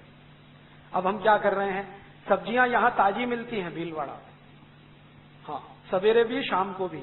मैं देखता हूं झोला भर भर के 3-4 दिन की इकट्ठी ले आते हैं, 8-8 दिन की ले आते हैं और फ्रिज में भर के पॉलीथिन में पैक करके और रख देते हैं। तो डबल जहर। धनिया लाते हैं, पॉलीथिन में पैक करके फ्रिज में रख दिया, पुदीना लाया पॉलीथिन में पैक करके रख दिया, भिंडी लाई पॉलीथिन में पैक करके रख दिया। क्या तर्क है उसके पीछे कि इनमें नमी बनी रहती है? आपको मालूम नहीं, फ्रिज में से 12 खतरनाक जहरीली गैस निकलती है जिनको CFCs कहते हैं, क्लोरोफ्लोरोकार्बन, जिनसे सारी दुनिया परेशान है। उन जहरों से मिली हुई सब्जियों को फिर आप खा रहे हैं, फिर कितना भी उबालिए उसका असर नहीं जाता। धीरे धीरे ये टॉक्सिक वेस्ट आपके शरीर में इकट्ठे होते रहते हैं। 5-7 साल में आपके घुटने दुखना, पैर की एड़ियां दुखना, कमर दुखना, कंधे दुखना, फिर माइग्रेन होना, फिर नींद नहीं आना, फिर ऐसा होना, फिर वैसा होना, ये शुरू ही शुरू रहता है।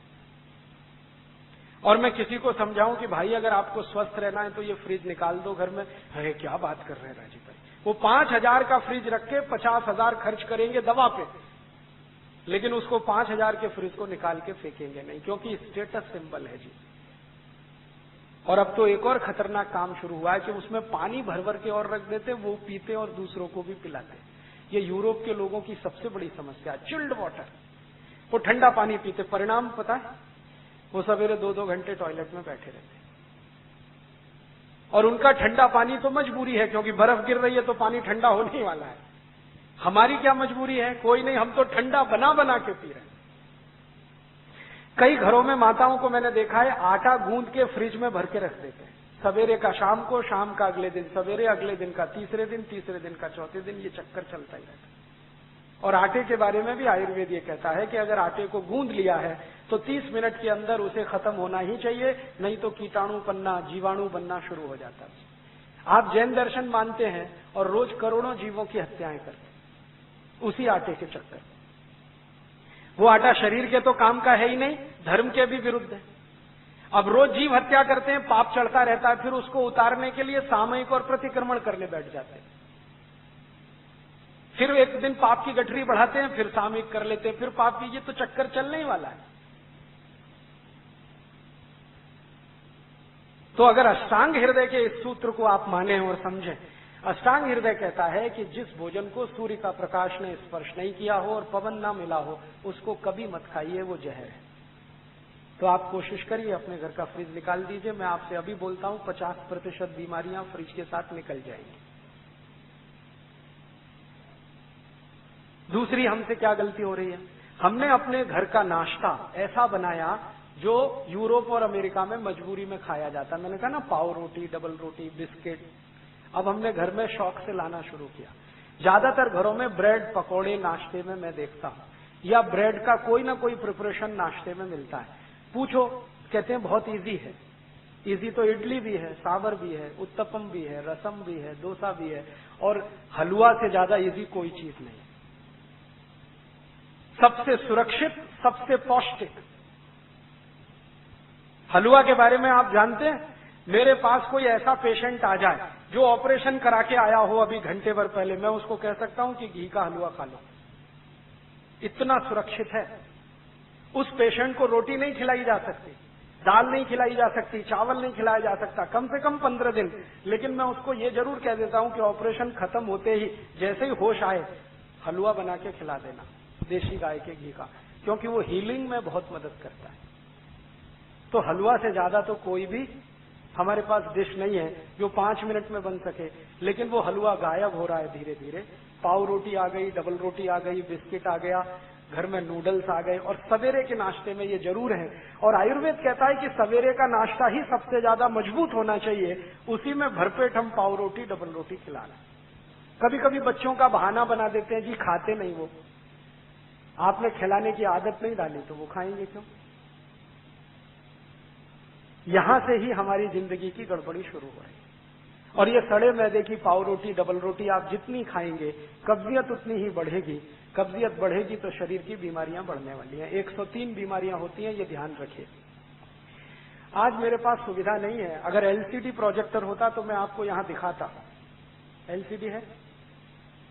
एलसीडी प्रोजेक्टर हो तो मैं आपको दिखाता कि जब आप ये खाते हैं ना, मैंने इस पे बहुत सुंदर स्लाइड्स बनाई हुई कि जैसे ही पाव रोटी खाते हैं तो अंदर क्या होता है पेट में जाने, डबल रोटी खाने के बाद क्या होता है, बिस्किट खाने के बाद क्या होता है, चाउमीन और नूडल्स खाने के बाद पेट में क्या होता है, कैसे कैसे वो कहां कहां चिपकता है, कितने एरिया को वो कवर करता है, और फिर कैसे आपको कॉन्स्टिपेशन बनाता है। और उसका बनाने का जो तरीका कोई देख ले तो उसको घृणा हो जाए, कितने खराब तरीके से बनता है।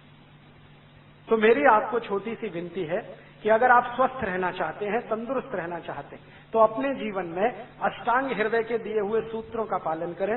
उनमें पहला सूत्र मैंने बताया, फ्रिज में रखा हुआ कुछ न खाएं न कुछ पिएं।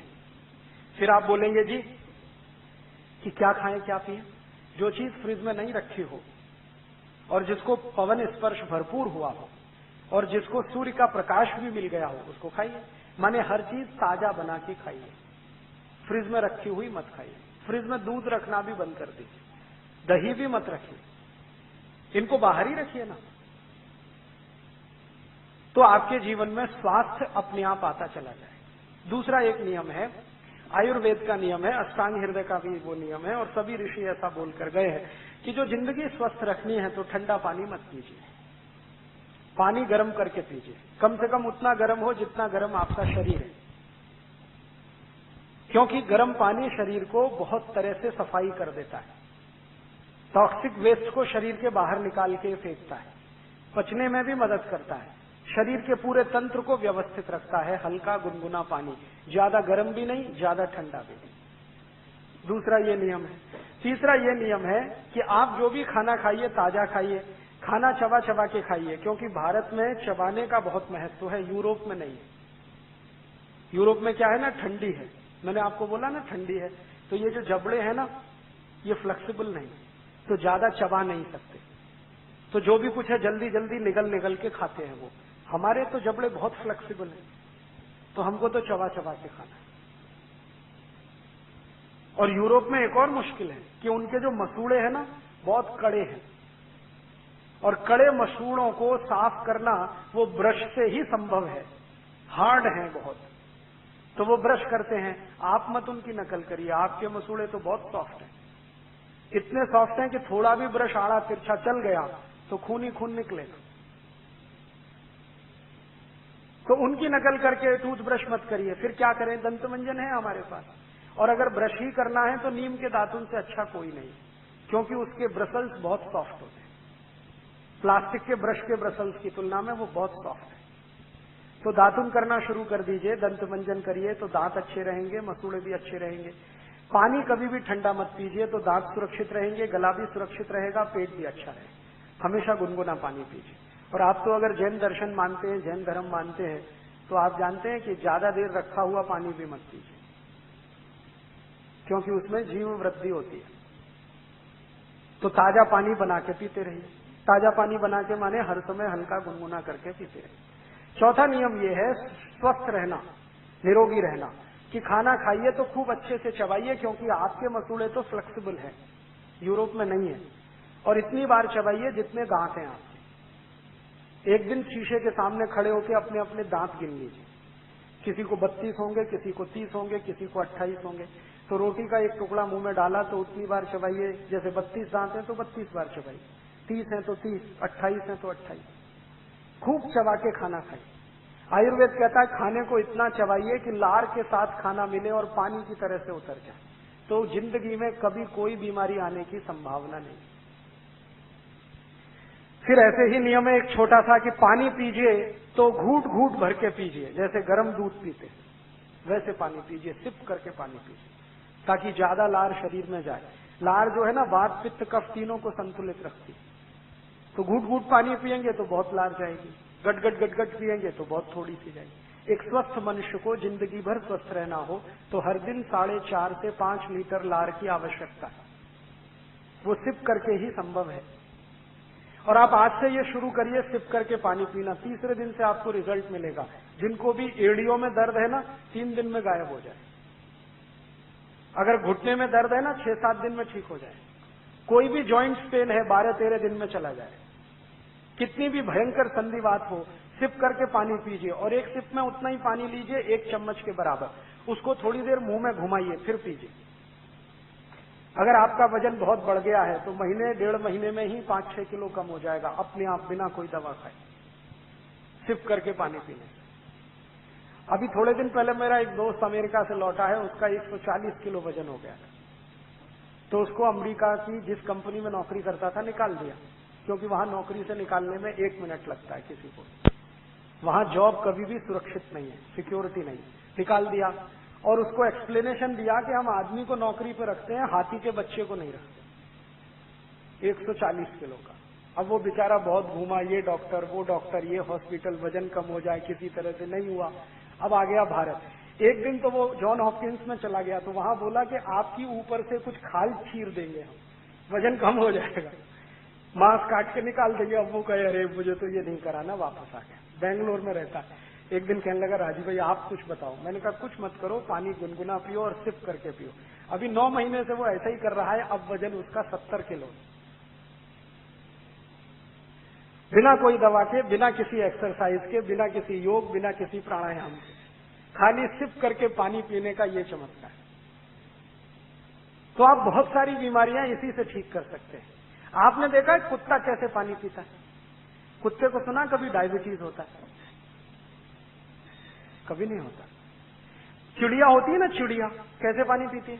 एक चोंच में 1 ड्रॉप उठाएगी, फिर पिएगी, फिर थोड़ी देर रुकेगी, फिर दूसरी ड्रॉप, फिर पिएगी, फिर रुकेगी। चिड़िया को ना संधिवात होता है, ना जॉइंट पेन होता है, ना डायबिटीज होता है, ना कैंसर होता है, ना हाइपरटेंशन होता है, ना माइग्रेन होता है, कुछ नहीं होता। वो स्वस्थ है, मस्त है। हमको ये सब क्यों होता है? जिस भगवान ने चिड़िया बनाई है उसी ने हमको भी बनाया। जो आत्मा उसमें है वही आत्मा हम में है, जो ऑर्गन्स हमारे हैं वही ऑर्गन्स उसके हैं। बस वो खाने पीने का ध्यान रखती है। चिड़िया कभी रात को नहीं खाती, मनुष्य रात के 12-12 बजे भी खाता है। चिड़िया कभी भी खाने के साथ पानी नहीं पीती। सवेरे खाना खाएगी, दोपहर को पानी पिएगी, पानी के साथ कभी खाना नहीं खाती। सब जानवर इस नियम का पालन करते हैं। जो सबसे मूर्ख भैंस है वो भी इसका पालन करती है। सवेरे भरपेट खाना खाएगी भैंस और दोपहर को 11 बजे पानी पिएगी। लेकिन मनुष्य जो है ना, वो भैंस से भी गया होता है। वो खाने के साथ गटागट 2 गिलास, 3 गिलास, 5 गिलास पीते रहते।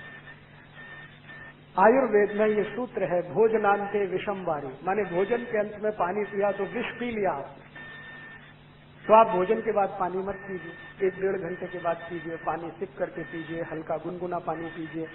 सवेरे उठते हैं ना, तो अपने दिन की शुरुआत पानी से करिए, चाय से नहीं। जो लोग सवेरे दिन की शुरुआत पानी से करें और जो सवेरे दिन की शुरुआत चाय से करें, दोनों जमीन आसमान के अंतर है। चाय से शुरुआत करने वालों को एक नहीं 68 बीमारियां होंगी, 68। और जो सवेरे पानी से शुरुआत करें दिन की तो उनको बीमारी ही नहीं। तो आप बोलेंगे कितना पानी पिए? कम से कम 1 गिलास तो पी लीजिए, उठते ही पी।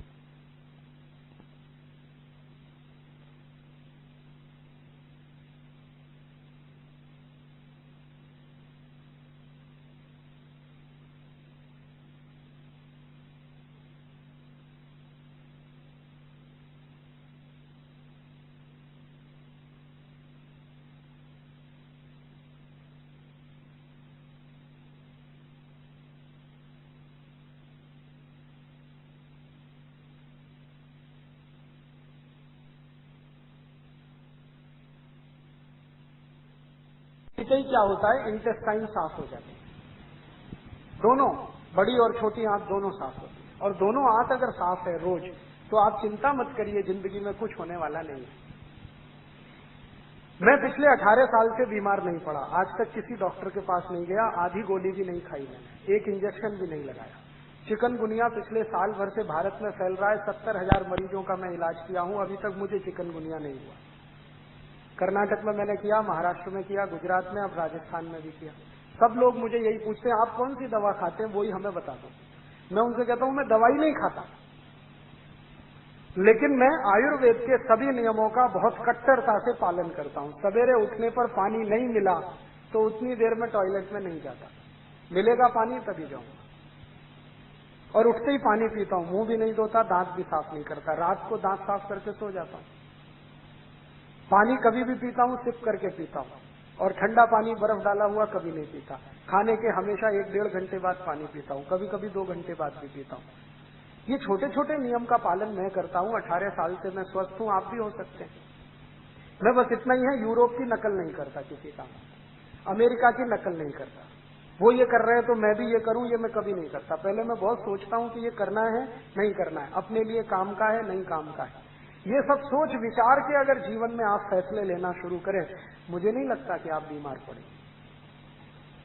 बहुत लोगों को छोटी छोटी ये बातें आप बताएं, आप स्वयं करें, आप स्वस्थ हो जाएं, परिवार स्वस्थ हो जाए, जीवन आपका सुखी हो जाए। मानसिक बीमारियां अगर आपको हैं या जिंदगी भर उनसे बचना चाहते हैं, तो आयुर्वेद का एक छोटा नियम पालन करते रहिए कि रात को जब सोएं तो सूर्य की दिशा में सिर रखिए, पूर्व दिशा में सिर करके सोइए। और कोई बहुत मजबूरी आ जाए तो दक्षिण दिशा में कर लीजिए, उत्तर और पश्चिम को हमेशा छोड़िए। सोने के लिए नहीं है ये उत्तर और पश्चिम की दिशा, पूजा करने के लिए है, अध्ययन करने के लिए, सोने के लिए तो पूर्व और दक्षिण। जितने दिन आप पूर्व की तरफ सिर करके सोते रहेंगे, कभी भी आपको मानसिक बीमारियां नहीं आएंगी, और कम से कम नींद नहीं आने की जो बीमारियां हैं वो खत्म हो जाएंगी, अपने आप खत्म हो जाएंगी। अभी छोटी सी बात है, हम कर सकते हैं, अपने घर के बेड की दिशा बदल दीजिए, आज ही चेंज कर लीजिए।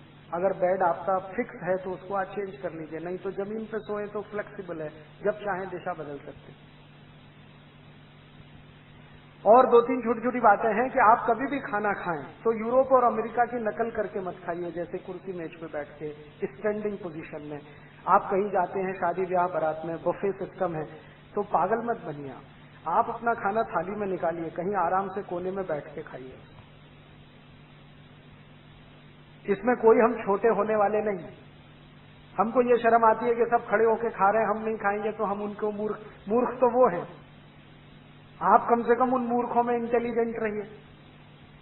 और कोई पूछेगा जी क्यों बैठ के खा रहे हो, तो उनसे कहो कि मेरे घुटने अभी काम करते हैं, कमर भी काम करती है, दोनों फ्लेक्सिबल है, हम बैठ सकते हैं। जब नहीं बैठ पाएंगे तब सोचेंगे खड़े खड़े खाएं। तो घर में डाइनिंग टेबल पे खाना ना खा के जमीन पे बैठ के खाएं। भारत में सबसे अच्छे खाने की पद्धति है सुख आसन में बैठ के खाना। और खाने के बाद 10 मिनट कम से कम वज्रासन जरूर करें, दोपहर को हो या शाम को। और दोपहर के खाने के बाद 20 मिनट विश्राम करें, पहले 10 मिनट वज्रासन, फिर 20 मिनट विश्राम। और रात को अगर खाना खाया तो 10 मिनट का वज्रासन करके टहलने को जरूर जाए, कम से कम 500-700 कदम चले। 1000 कदम चलेंगे तो बहुत अच्छा है। ये मुश्किल से 10-12 सूत्र मैंने आपको बताए हैं, यही जिंदगी भर आपको निरोगी बना देंगे, और कुछ करने की जरूरत ही नहीं। वैसे तो कुल सूत्र 2000 से ज्यादा है, मैंने आपको 10-12 बताए हैं, क्योंकि ज्यादा बताऊं तो आपके दिमाग में बैठेंगे नहीं। सरल सरल सूत्र हैं, इनको आज से ही शुरू करिए। और मेरी आप सबको विनती है कि अपने बच्चों को तो इनका संस्कार दे दीजिए अभी से। उनको आदत डाल दीजिए कि भोजन के साथ पानी नहीं पीना है, 1 घंटे बाद पीना है। फिर वो कहेंगे गले में खाना फंस गया, तो कहो लस्सी पी लो, दूध पी लो, पानी मत पियो। दोपहर का भोजन है तो लस्सी पिला दो, शाम का भोजन है दूध पिला दो, पानी मत पिलाओ, पानी 1 घंटे बाद ही पिलाओ। पानी हमेशा सिप करके पीने की आदत डाल दो उनको, जिंदगी भर पड़ी रहेगी। सवेरे उठते ही पानी पीने की आदत डाल दो, हल्का गुनगुना पानी पीने की आदत डाल दो। उनको जो संस्कार मिल गया तो वो फिर भूलने वाले नहीं है और वो जीवन भर स्वस्थ रहेंगे। और ये तो कुछ है स्वस्थ रहने के सूत्र। जो गलती से बीमारी आ गई अब क्या करें? तो एलोपैथी की दवा खाएं। एलोपैथी की दवाएं मैंने आपको बताया ठंडे देश में रहने वाले लोगों के हिसाब से बनाई गई हैं, इसलिए सभी दवाएं गर्म हैं। आप समझ रहे हैं मेरी बात? ठंडे लोगों के रहने वाले देश के हिसाब से बनाई गई दवाएं हैं, इसलिए सभी दवाएं गर्म हैं। और गर्म देश में रहने वाले इन गर्म दवाओं को खाएं तो भयंकर साइड इफेक्ट्स हैं उनके। अभी मैं पिछले 2-3 दिन से भीलवाड़ा में देख रहा हूं, जिसने भी चिकनगुनिया के लिए एलोपैथी की दवा खाई है अभी तक ठीक नहीं हो रहा है। अभी भी यहाँ कंधे दुख रहे हैं, कमर दुख रही है, मुंह में छाले हो रहे हैं, खाना निगल नहीं पा रहे हैं, ये पांव सूज रहा है, ये घुटना सूज रहा है। और जिन्होंने ये एलोपैथी की न खा के 3 दवाएं ही सिर्फ होम्योपैथी की खाई है, वो 2-2 दिन में ठीक होके काम पे लग गए। यहीं से समझ लीजिए इस बात। एलोपैथी की हर दवा साइड इफेक्ट करती है। एलोपैथी में इस समय अमेरिका में एक बहुत बड़ा डॉक्टर है डीन ऑर्निश, उसने तो चिल्ला चिल्ला के कहना शुरू किया है कि एलोपैथी में कोई दवा ही नहीं है, यहां तो सिर्फ जहर ही जहर है, खा के मरना चाहो तो मरो। वो खुद ही कहता, चिल्ला चिल्ला के कहता है। और आजकल डीन ऑर्निश पूरे अमेरिका में घूम घूम के, वो आपको मालूम है एमडी है, एमबीबीएस एमडी है, और वो गांव गांव घूम रहा है अमेरिका में और शिविर लगाता है। और वो शिविर में यही सिखाता है दवा मत खाओ। और तो फिर क्या करो? यही बातें जो मैं आपको बता रहा हूं वो बताता है। बस इतना ही अंतर है कि वो ये बताने का $500 लेता है पर पेशेंट, मैं आपको फोकस में बता के जा रहा हूं। यही बताता है पानी को गुनगुना करके पियो, पानी को सिप करके पियो, सवेरे उठ के पानी पियो, खाने के 1 घंटे बाद पानी पियो। डीन ऑर्निश को एक बार मैंने ईमेल किया, भाई तुमको ये सब पता कैसे चला? क्या तुमने आयुर्वेद पढ़ा? उसने कहा नहीं, अमेरिका में एक भारत से संत आए थे स्वामी शिवानंद, उनसे उसने सीख लिया था। शिवानंद जी का नाम आप सबने सुना? महान तपस्वी, महान योगी। वो बहुत दुनिया में घूमते रहे और सबको यही सिखाते रहे, आयुर्वेद, योग और प्राणायाम। तो स्वामी शिवानंद के बहुत व्याख्यान उसने सुने डीन ऑर्निश ने, और सब नोट कर लिया उसने और वो चालू कर दिया। शिवानंद जी ने तो मुफ्त में सिखाया था, वो एक एक पेशेंट से $500 कमा रहा है, करोड़पति हो गया। और स्वामी शिवानंद ने ये जो नुस्खे दिए हैं वो उनके नहीं है, आयुर्वेद के हैं, हजारों साल पहले के हैं। और हजारों साल से अगर ये नुस्खे चले आए हैं तो कोई तो दम होगा, वरना 10-20 साल कोई चीज नहीं टिकती है दुनिया में। तो इनमें बड़ा दम है, इन्हीं का पालन आप करिए। मैं भी यही करता हूं, इसलिए बीमार नहीं हूं। आप भी करेंगे, आप भी स्वस्थ रहेंगे। तो एक तो हिस्सा है स्वस्थ रहने का, दूसरा हिस्सा है जो गलती से बीमारी आ गई तो क्या करें? तो एलोपैथी की दवा तो बिल्कुल मत खाइए, कोई भी बीमारी आए, चाहे कैंसर ही क्यों ना आए। मैं आपको पूरी गंभीरता और जिम्मेदारी से कह रहा हूं कि जो आपके घर में किसी को कैंसर हो जाए तो बीमारी का इलाज एलोपैथी से तो कभी नहीं करा, क्योंकि एलोपैथी में मरीज जो है ना कैंसर से नहीं मरता, कैंसर का जो ट्रीटमेंट दिया जाता है उससे मर जाता है। कीमोथेरेपी होती है ना, आधा मर तो वैसे ही जाता है वो कीमोथेरेपी। इसलिए कभी भी किसी को कैंसर हो जाए, एक तो घबराना नहीं और एलोपैथी के डॉक्टर के पास लेके जाना नहीं। फिर आप पूछेंगे क्या करें? मैं आपको दवा बताता हूं। आपके घर में दवा है, कैंसर की सबसे अच्छी दवा है हल्दी। आपको शायद सुन के आश्चर्य होगा, अमेरिका की सरकार ने हल्दी पर 33 पेटेंट लिए हैं। 33 के 33 पेटेंट जो है ना एंटी कैंसरस प्रॉपर्टी के पेटेंट। हल्दी में कैंसर को ठीक करने की सबसे ज्यादा ताकत है। लेकिन हल्दी लेना कैसे है? हल्दी 2 तरह से आती है, एक तो सूखी हल्दी है, एक तो आती है ताजा हल्दी, अदरक जैसी। वही हल्दी कैंसर की दवा है, ताजा हल्दी। ताजा हल्दी लेना, उसकी गांठ को पीसना, चटनी बनाना, चटनी बना के कपड़े में निचोड़ना तो रस निकल आए। वो रस पिलाना है जो भी मरीज को कैंसर है। हल्दी में क्या है? हल्दी में एंटी कैंसरस जो मेडिसिन है उसका नाम है करक्यूमिन। भगवान ने ये सबसे ज्यादा हल्दी में ही दी है, और इस करक्यूमिन के कारण ही हल्दी का रंग पीला होता है। वरना अगर ये करक्यूमिन ना हो हल्दी में तो रंग पीला नहीं होगा, वो अदरक जैसी ही रहेगी। तो ये करक्यूमिन नाम का केमिकल है जो एंटी कैंसरस है, और इसी की प्रॉपर्टीज पे अमेरिका में पेटेंट है। तो आपके घर में कोई भी कैंसर पेशेंट है तो उसको हल्दी का रस दो, सवेरे सवेरे खाली पेट दो, 2-3 चम्मच दे दो। शुद्ध अगर शहद मिलता हो तो उसमें मिला के दे दो, नहीं तो थोड़ा गुड़ मिला दो, नहीं तो खाली दे दो।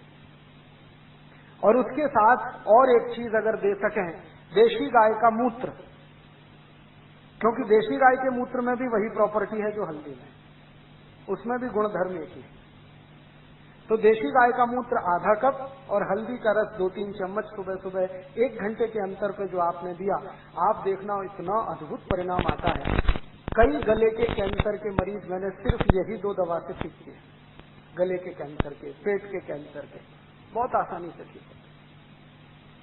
और ये दोनों ही चीजें आसानी से हर जगह उपलब्ध हैं। बस इसमें सावधानी एक ही है कि देशी गाय का ही गोमूत्र लगता है, जर्सी का नहीं, विदेशी गाय का नहीं। और देशी गाय का मूत्र लेते समय ध्यान इतना रखना कि वो गाय गर्भवती ना हो, गर्भावस्था में है तो उसका मूत्र नहीं लेना, बस इतना ध्यान रखना। माने गाय की बछड़ी का लेना कभी भी, आसानी से ठीक होने वाली बीमारी। कैंसर के ठीक होने में बहुत बार आसानी है, लेकिन इसका दुष्प्रचार इतना हुआ है कि सब डर जाते हैं और घबरा जाते हैं। और डरने और घबराने के बाद होता क्या है कि तुरंत डॉक्टर के पास जाके ऑपरेशन करा लेते हैं, और सब वैज्ञानिक कहते हैं कि जो कैंसर को ऑपरेट कर दिया तो कभी ठीक होता नहीं, पेशेंट भी जाता है, पैसा भी जाता है। आयुर्वेद तो ये कहता है कि शरीर में सभी गांठ कैंसर नहीं होती। आप ध्यान रखना इस बात। हमारे शरीर के किसी हिस्से में कोई गांठ हो जाए तो तुरंत हमें शक होने लगता है कि जी कहीं कैंसर तो नहीं हो गया। डॉक्टर कई बार आपकी अज्ञानता का फायदा उठाते हैं। थोड़ी सी भी गांठ कहीं हो गई, डॉक्टर कह देते हैं अरे ये तो ट्यूमर है, कैंसर हो सकता है, आप घबरा जाते हैं। तुरंत डॉक्टर कहता है इस गांठ को कटवा के निकलवा दो। अगर वो कटवा दिया तो जरूर कैंसर हो जाएगा। और आयुर्वेद ये दावे से कहता है कि जो गांठ शरीर में बनी है वो घुलती भी है, आप उसका एंटी करो। जिस कारण से गांठ बनी है उसका उल्टा काम शुरू कर दो, वो घुल जाएगी, अपने आप ठीक हो जाएगा। उसके लिए दवाएं हैं, बहुत अच्छी दवाएं हैं, घर घर में वो आसानी से उपलब्ध है। कोई भी गांठ शरीर के किसी हिस्से में हो गई हो ना, तो सबसे अच्छी दवा है चूने का पानी। गांठ जो बनती है ना कैल्शियम की कमी से बनती है, और चूने में भरपूर कैल्शियम है, सबसे सस्ता कैल्शियम का स्रोत है। माताओं बहनों में वक्षस्थल पर जितनी भी गांठें बनती हैं, ब्रेस्ट पे ट्यूमर, वो सब आसानी से डिसॉल्व होते हैं। चूने का पानी है, 2-3 चम्मच ले लो, दही में मिला के खाओ सवेरे सवेरे खाली पेट, बहुत आसान है। नहीं तो चूना ही खाओ।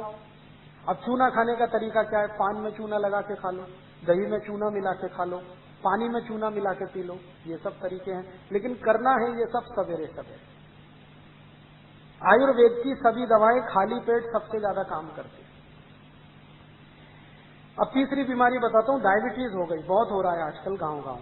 तो आप इंसुलिन लेते हैं, इंसुलिन बहुत खतरनाक है। इंसुलिन के बारे में सब डॉक्टर कहते हैं कि जो इसकी डिपेंडेंसी हो गई आपको, तो ये लेके ही जाएगी आपको दुनिया में। क्योंकि इंसुलिन बार बार लेने से किडनी खराब होती है, लीवर भी डैमेज होता है, और जो इंसुलिन लेने लगता है ना उसको कुछ भी हो जाता है। ब्रेन हेमरेज हो सकता है, ब्रेन स्ट्रोक हो सकता है, हार्ट स्ट्रोक हो सकता है, पैरालिसिस हो सकता है, कुछ भी हो सकता है, आंखों की रोशनी चली जाती है। तो आप कभी भी ये इंसुलिन पे निर्भर मत करो डायबिटीज के किसी भी पेशेंट के लिए। फिर आप बोलेंगे क्या करें? आपके घर की दवाएं हैं जो आयुर्वेद से आई हैं, उनका उपयोग करो। सबसे अच्छी दवा है मेथी का दाना, सब घर में है। तो जिनको भी डायबिटीज है उनको बोलो कि 2 चम्मच मेथी का दाना रात को पानी में डालें, सवेरे उठ के पानी को घूंट घूंट से पिएं और मेथी चबा के खाएं। बहुत सरल इलाज है, 3 महीने में आप देखोगे शुगर नॉर्मल रहेगी। लेकिन शुगर नॉर्मल हो जाए तो ये मतलब नहीं है कि मेथी का दाना छोड़ देना, आगे कभी भी ना हो, भविष्य में थोड़े दिन खाते रहो। और जो और ज्यादा शुगर है, मेथी के दाने से नहीं मिट रही है, तो एक छोटा काम करो कि मेथी का दाना खाया, उसके आधा पौना घंटे के बाद करेले का थोड़ा रस पी लो, आधा कप, बहुत जल्दी ठीक हो जाएगा। और अगर इन दोनों से भी कब्जे में नहीं आ रही है, कंट्रोल नहीं हो रही है शुगर, तो तीसरा और आखिरी उपाय करो, जामुन की गुठली का पाउडर बना लो, वो चम्मच भर के गर्म पानी से फंकी ले लो, खाने के आधा घंटे पहले या आधा घंटे बाद। ये 3 एक साथ करो तो गारंटी से शुगर ठीक। बहुत आसान इलाज है, कोई साइड इफेक्ट नहीं है, कोई खर्चा भी नहीं है, ये सब चीजें घर में मौजूद है। जामुन तो सबसे सस्ता फल है। मौसम के समय में जामुन की गुठली खरीदो तो शायद 1 रुपए में 5-7 किलो या 10 किलो मिल जाएगी। सुखा के कूट पीस के पाउडर बना के रख लो। ऐसे ही अगर आपको जॉइंट पेन बहुत होता है, घुटने में दर्द है, एड़ी में दर्द है, कमर में, तो भी मेथी दाना अद्भुत काम करता है, क्योंकि वात से होने वाली कोई भी बीमारी में मेथी दाना अद्भुत काम करता है। और जॉइंट पेन सब वातज बीमारियां हैं, वात की होने वाली बीमारी, सब घर में मेथी दाना है। एक मेथी दाने को मैंने 48 बीमारियों में उपयोग करके देखा है, बराबर काम करता है। गंभीर से गंभीर बीमारी और आसान से आसान बीमारी में काम है मेथी दाने का। एक बहुत गंभीर बीमारी अक्सर माताओं बहनों को होती है। कोई माँ अगर गर्भावस्था में है तो बच्चा उत्पन्न होने के बाद उसका गर्भ अपने स्थान से खिसक जाता है, जिसको यूट्रस डिस्प्लेसमेंट कहते हैं। गर्भाशय का अपने स्थान से खिसक जाना। अब डॉक्टर के चक्कर में अगर आप फंसे तो वो तो क्या बोलता है कि ये तो अब खिसक गया अपने स्थान से, तो इसको काट के निकालो। अगर काट के ही निकालना था तो भगवान ने दिया क्यों? मूर्ख तो नहीं है भगवान, कम से कम डॉक्टर की तुलना में तो मूर्ख नहीं है। हर डॉक्टर के पास एक ही जवाब है, काट के निकाल दो, काट के। और जिस माँ का गर्भाशय कट गया उसकी जिंदगी कट जाएगी, फिर पूरी जिंदगी उसको पीठ दर्द होगा, पांव में दर्द होगा, घुटने दुखते रहेंगे और इतना दर्द होगा किसी दवा से रुकेगा नहीं। फिर जब उसकी मृत्यु होगी तो दर्द ठीक होगा। कितना खराब है ये। तो आप कभी भी कोई डॉक्टर के ये बहकावे में नहीं आना। कोई ये कहता है ना गर्भाशय काट के निकाल दो, तो कहो जयराम जी कि तुम्हारे घर में बैठो, हम कहीं और जाएंगे, और आप घर में ही इलाज कर लो। जो भी माता या बहन का गर्भाशय थोड़ा भी अपने स्थान से हट गया है, उसकी सबसे अच्छी दवा है यही मेथी का दाना। इसके लड्डू बनाओ गुड़ और घी के साथ, और वो माँ को रोज लड्डू खिलाओ सवेरे शाम। आप देखना 20-25 दिन में अपने आप गर्भाशय अपने स्थान पे आ जाए। अद्भुत काम करता है ये मेथी। आपको नींद नहीं आती है तो आपका ये जो अंगूठा है ना, अंगूठा, इसके नाखून के दोनों साइड में मेथी दाने बांध के पट्टी लगा लो, बहुत गहरी नींद में सो जाओगे। अंगूठे के नाखून जहां खत्म होते हैं उसके नजदीक मेथी दाना रखो और टेप लगा लो दोनों तरफ, और आप देखो कितनी गहरी नींद आती है। बहुत अद्भुत काम करता है। किसी बच्चे को कान में बहुत दर्द हो रहा है, 2-3 मेथी दाने डाल दो, 5 मिनट ऐसे रखो तो दर्द बंद हो जाएगा। ऐसे कर दो, मेथी दाना निकल जाएगा। मैंने बताया आपको 48 बीमारियों में प्रयोग किया मेथी दाना। कभी भी ये ना नहीं बोलता, रिजल्ट हमेशा देता है। और हमारा घर कोई ऐसा है नहीं जहां मेथी दाना मिले नहीं। अद्भुत है, आप इसको जरूर घर में रखो, भरपूर इस्तेमाल करो। और ऐसे ही बहुत अच्छी दवा अपने घर में है दालचीनी। मेथी दाने के बाद दूसरी सबसे अच्छी दवा जो मुझे नजर में आई है वो दालचीनी। एक दालचीनी से लगभग 43 रोग ठीक होते हैं, अकेली दालचीनी। दालचीनी तो आप जानते ही हैं, वो उसको पीस के पाउडर बना लो, तज कहते हैं, शायद उसको तज कहते हैं, यहाँ दालचीनी कहते हैं। हाँ, ये वही है ना सिनामोन जिसको अंग्रेजी में कहते हैं। हाँ, तो ये अद्भुत है दालचीनी। हार्ट के पेशेंट को दे दो, इसका काढ़ा बना के, बहुत अच्छा काम करता है। ब्लड प्रेशर बहुत हाई हो गया है, दालचीनी का काढ़ा पीना शुरू कर दो। ब्लड प्रेशर बहुत लो है तो दालचीनी का काढ़ा पियो, थोड़ा गुड़ डाल के पियो। अगर आपको बहुत अच्छे पेट खराब रहते हैं, माने ज्यादा दिन पेट खराब रहता है, दालचीनी लेना शुरू कर दो। पेट के साथ ये संधिवात रहता है तो दालचीनी ले लो, कब्जियत रहती है तो बहुत काम आती है दालचीनी। मोटापा बढ़ गया है तो दालचीनी का उपयोग कर लो, बहुत अच्छी। ये पाउडर फॉर्म में इस्तेमाल की जाती है। ऐसे ही अपने घर में एक बहुत अच्छी दवा है धनिया। धनिया सूखा वाला और ताजा दोनों काम आते हैं। अगर आपको एनीमिया है, माने खून की कमी है, तो हरा धनिया पीस के चटनी बना के खूब खाओ, उसका रस पियो। और सूखा धनिया सबसे अच्छा काम आता है थायराइडिज्म। अगर हाइपर थायराइडिज्म है, थायराइड बढ़ा हुआ है, या हाइपोथायराइडिज्म है, घटा हुआ है, दोनों ही स्थिति में सूखे धनिये को पानी में डालो, पानी को उबालो और सवेरे सवेरे घूट घूट पियो तो लगभग 20-25 दिन में सब तरह का थायराइड खत्म कर देता सूखा धनिया। ऐसे ही आपके घर में एक बहुत अच्छी दवा है काला नमक और सेंधा नमक। आपको तो मेरी विनती है कि आप घर का नमक बदल दो अपना। पहले तो ये पिसा हुआ तो लाना बंद कर दो, आप या तो सेंधा नमक लाओ नहीं तो काला, और वो डेले वाला लाओ। और सब्जी में नमक सब्जी बनाते समय डालो, सब्जी बनने के बाद नमक कभी मत डालो, क्योंकि सब्जी बनने के बाद नमक डाला तो वो जहर जैसा काम करता है। दाल बनने के बाद नमक डाला तो जहर जैसा काम करता है। और एक परंपरा बंद कर दो ऊपर से नमक डाल के खाने की। अगर कोई दिन आपको ऐसा लगता है कि नमक कम है तो कम नमक का ही खा लो, ये ऊपर से डाल के खतरनाक है। इसमें क्या होता है, दो चीजें होती हैं। एक तो जिसने बनाया है खाना उसका अपमान कर रहे हैं आप, उसको ये सिग्नल दे रहे हैं कि देखो तुमने नमक बराबर नहीं डाला है। भले आप बोले या ना बोले, उसको ये हर्ट तो करने ही वाला है, तो उसका अपमान कर रहे हैं और अपने शरीर का भी नाश कर रहे हैं।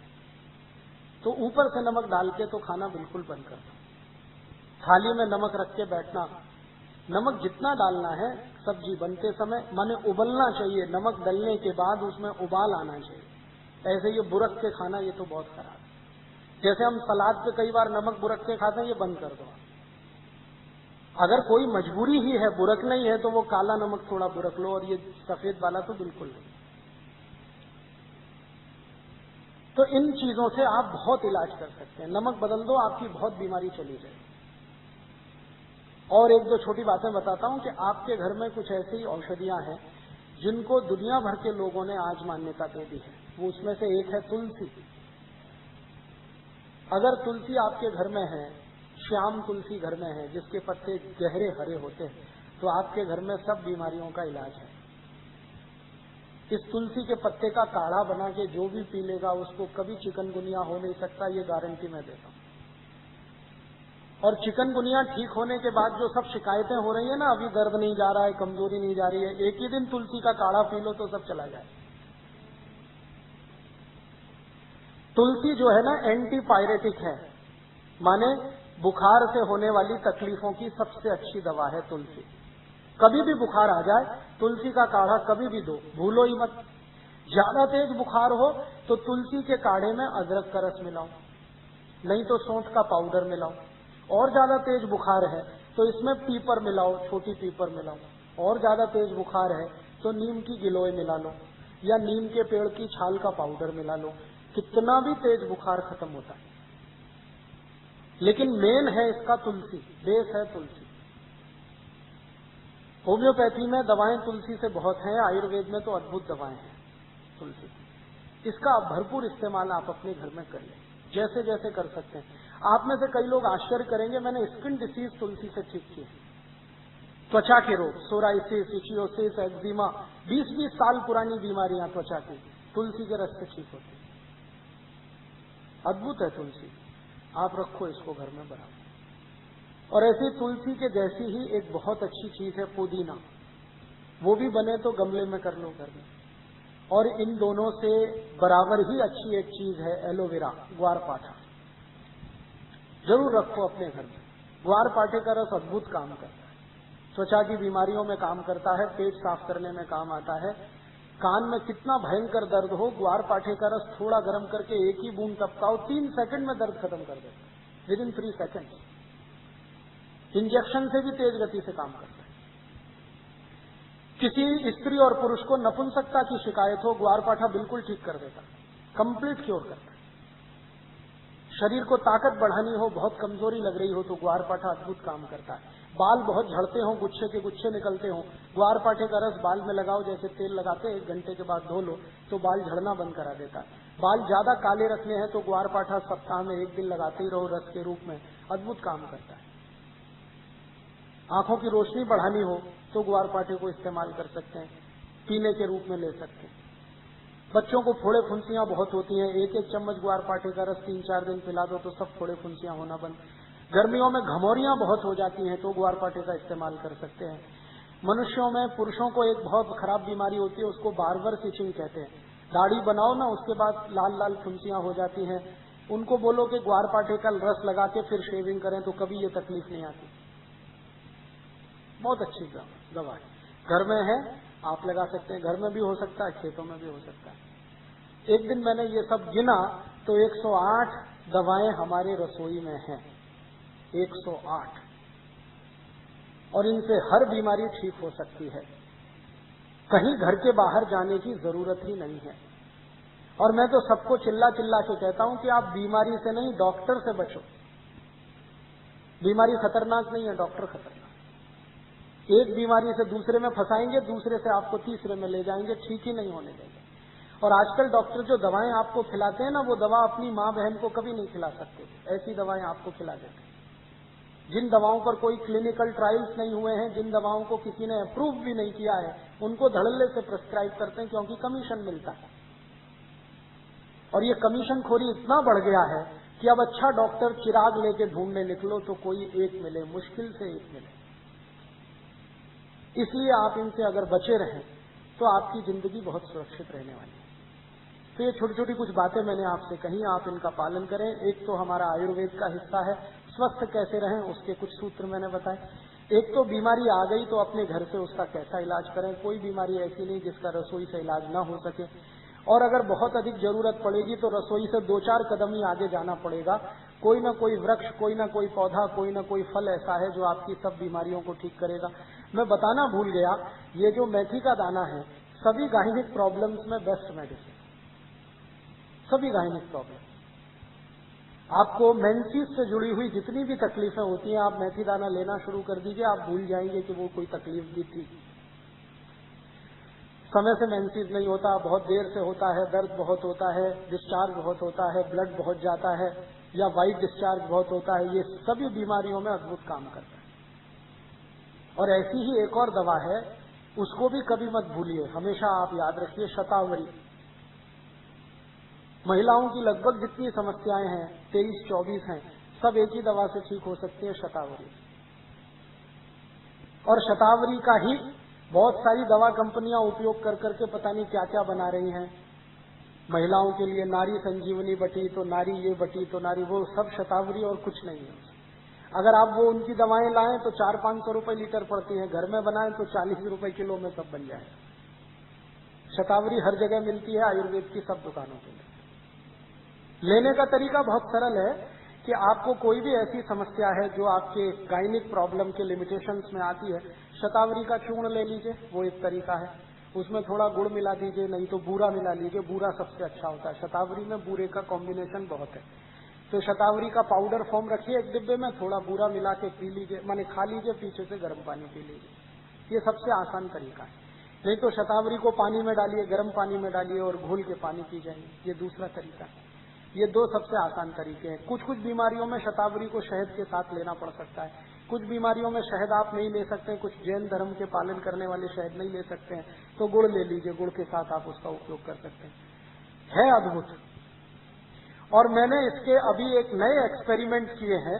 पहले तो मैंने ये कभी नहीं किया था। शतावरी से मैंने तो बहुत बार गाइनिक प्रॉब्लम ही ठीक की हैं, लेकिन अभी हाल में कुछ मैंने एक्सपेरिमेंट किए तो पता चला कि शतावरी दवा से सबके चश्मे उतर जाते। जिसको भी चश्मा उतारना हो, स्त्री हो या पुरुष, बच्चा हो या बड़ा, सबको शतावरी खिलाओ, सबके चश्मे उतर जाए। अद्भुत तरीका मैंने बताया। पाउडर फॉर्म में ले लो, थोड़ा बूरा मिला लो, नहीं तो खांड आती है ना, खांड, शक्कर छोड़ के कुछ भी मिला लो, चीनी छोड़ के कुछ भी मिला लो। आप चीनी और शतावरी का कॉम्बिनेशन ठीक नहीं बैठता है, कोई भी मीठी चीज आप उसमें मिला सकते हैं। शहद है, खांड है, बूरा है, और या वो आता है ना गुड़ को पीस के एक पाउडर बना देते हैं, वो आप इस्तेमाल कर सकते हैं। चश्मा उतारने में काम आएगा, गाइनिक प्रॉब्लम ठीक कर देगा, विटामिन ए से भरपूर है। जिनको भी विटामिन ए की कमी है शरीर में, किसी को भी दे दो।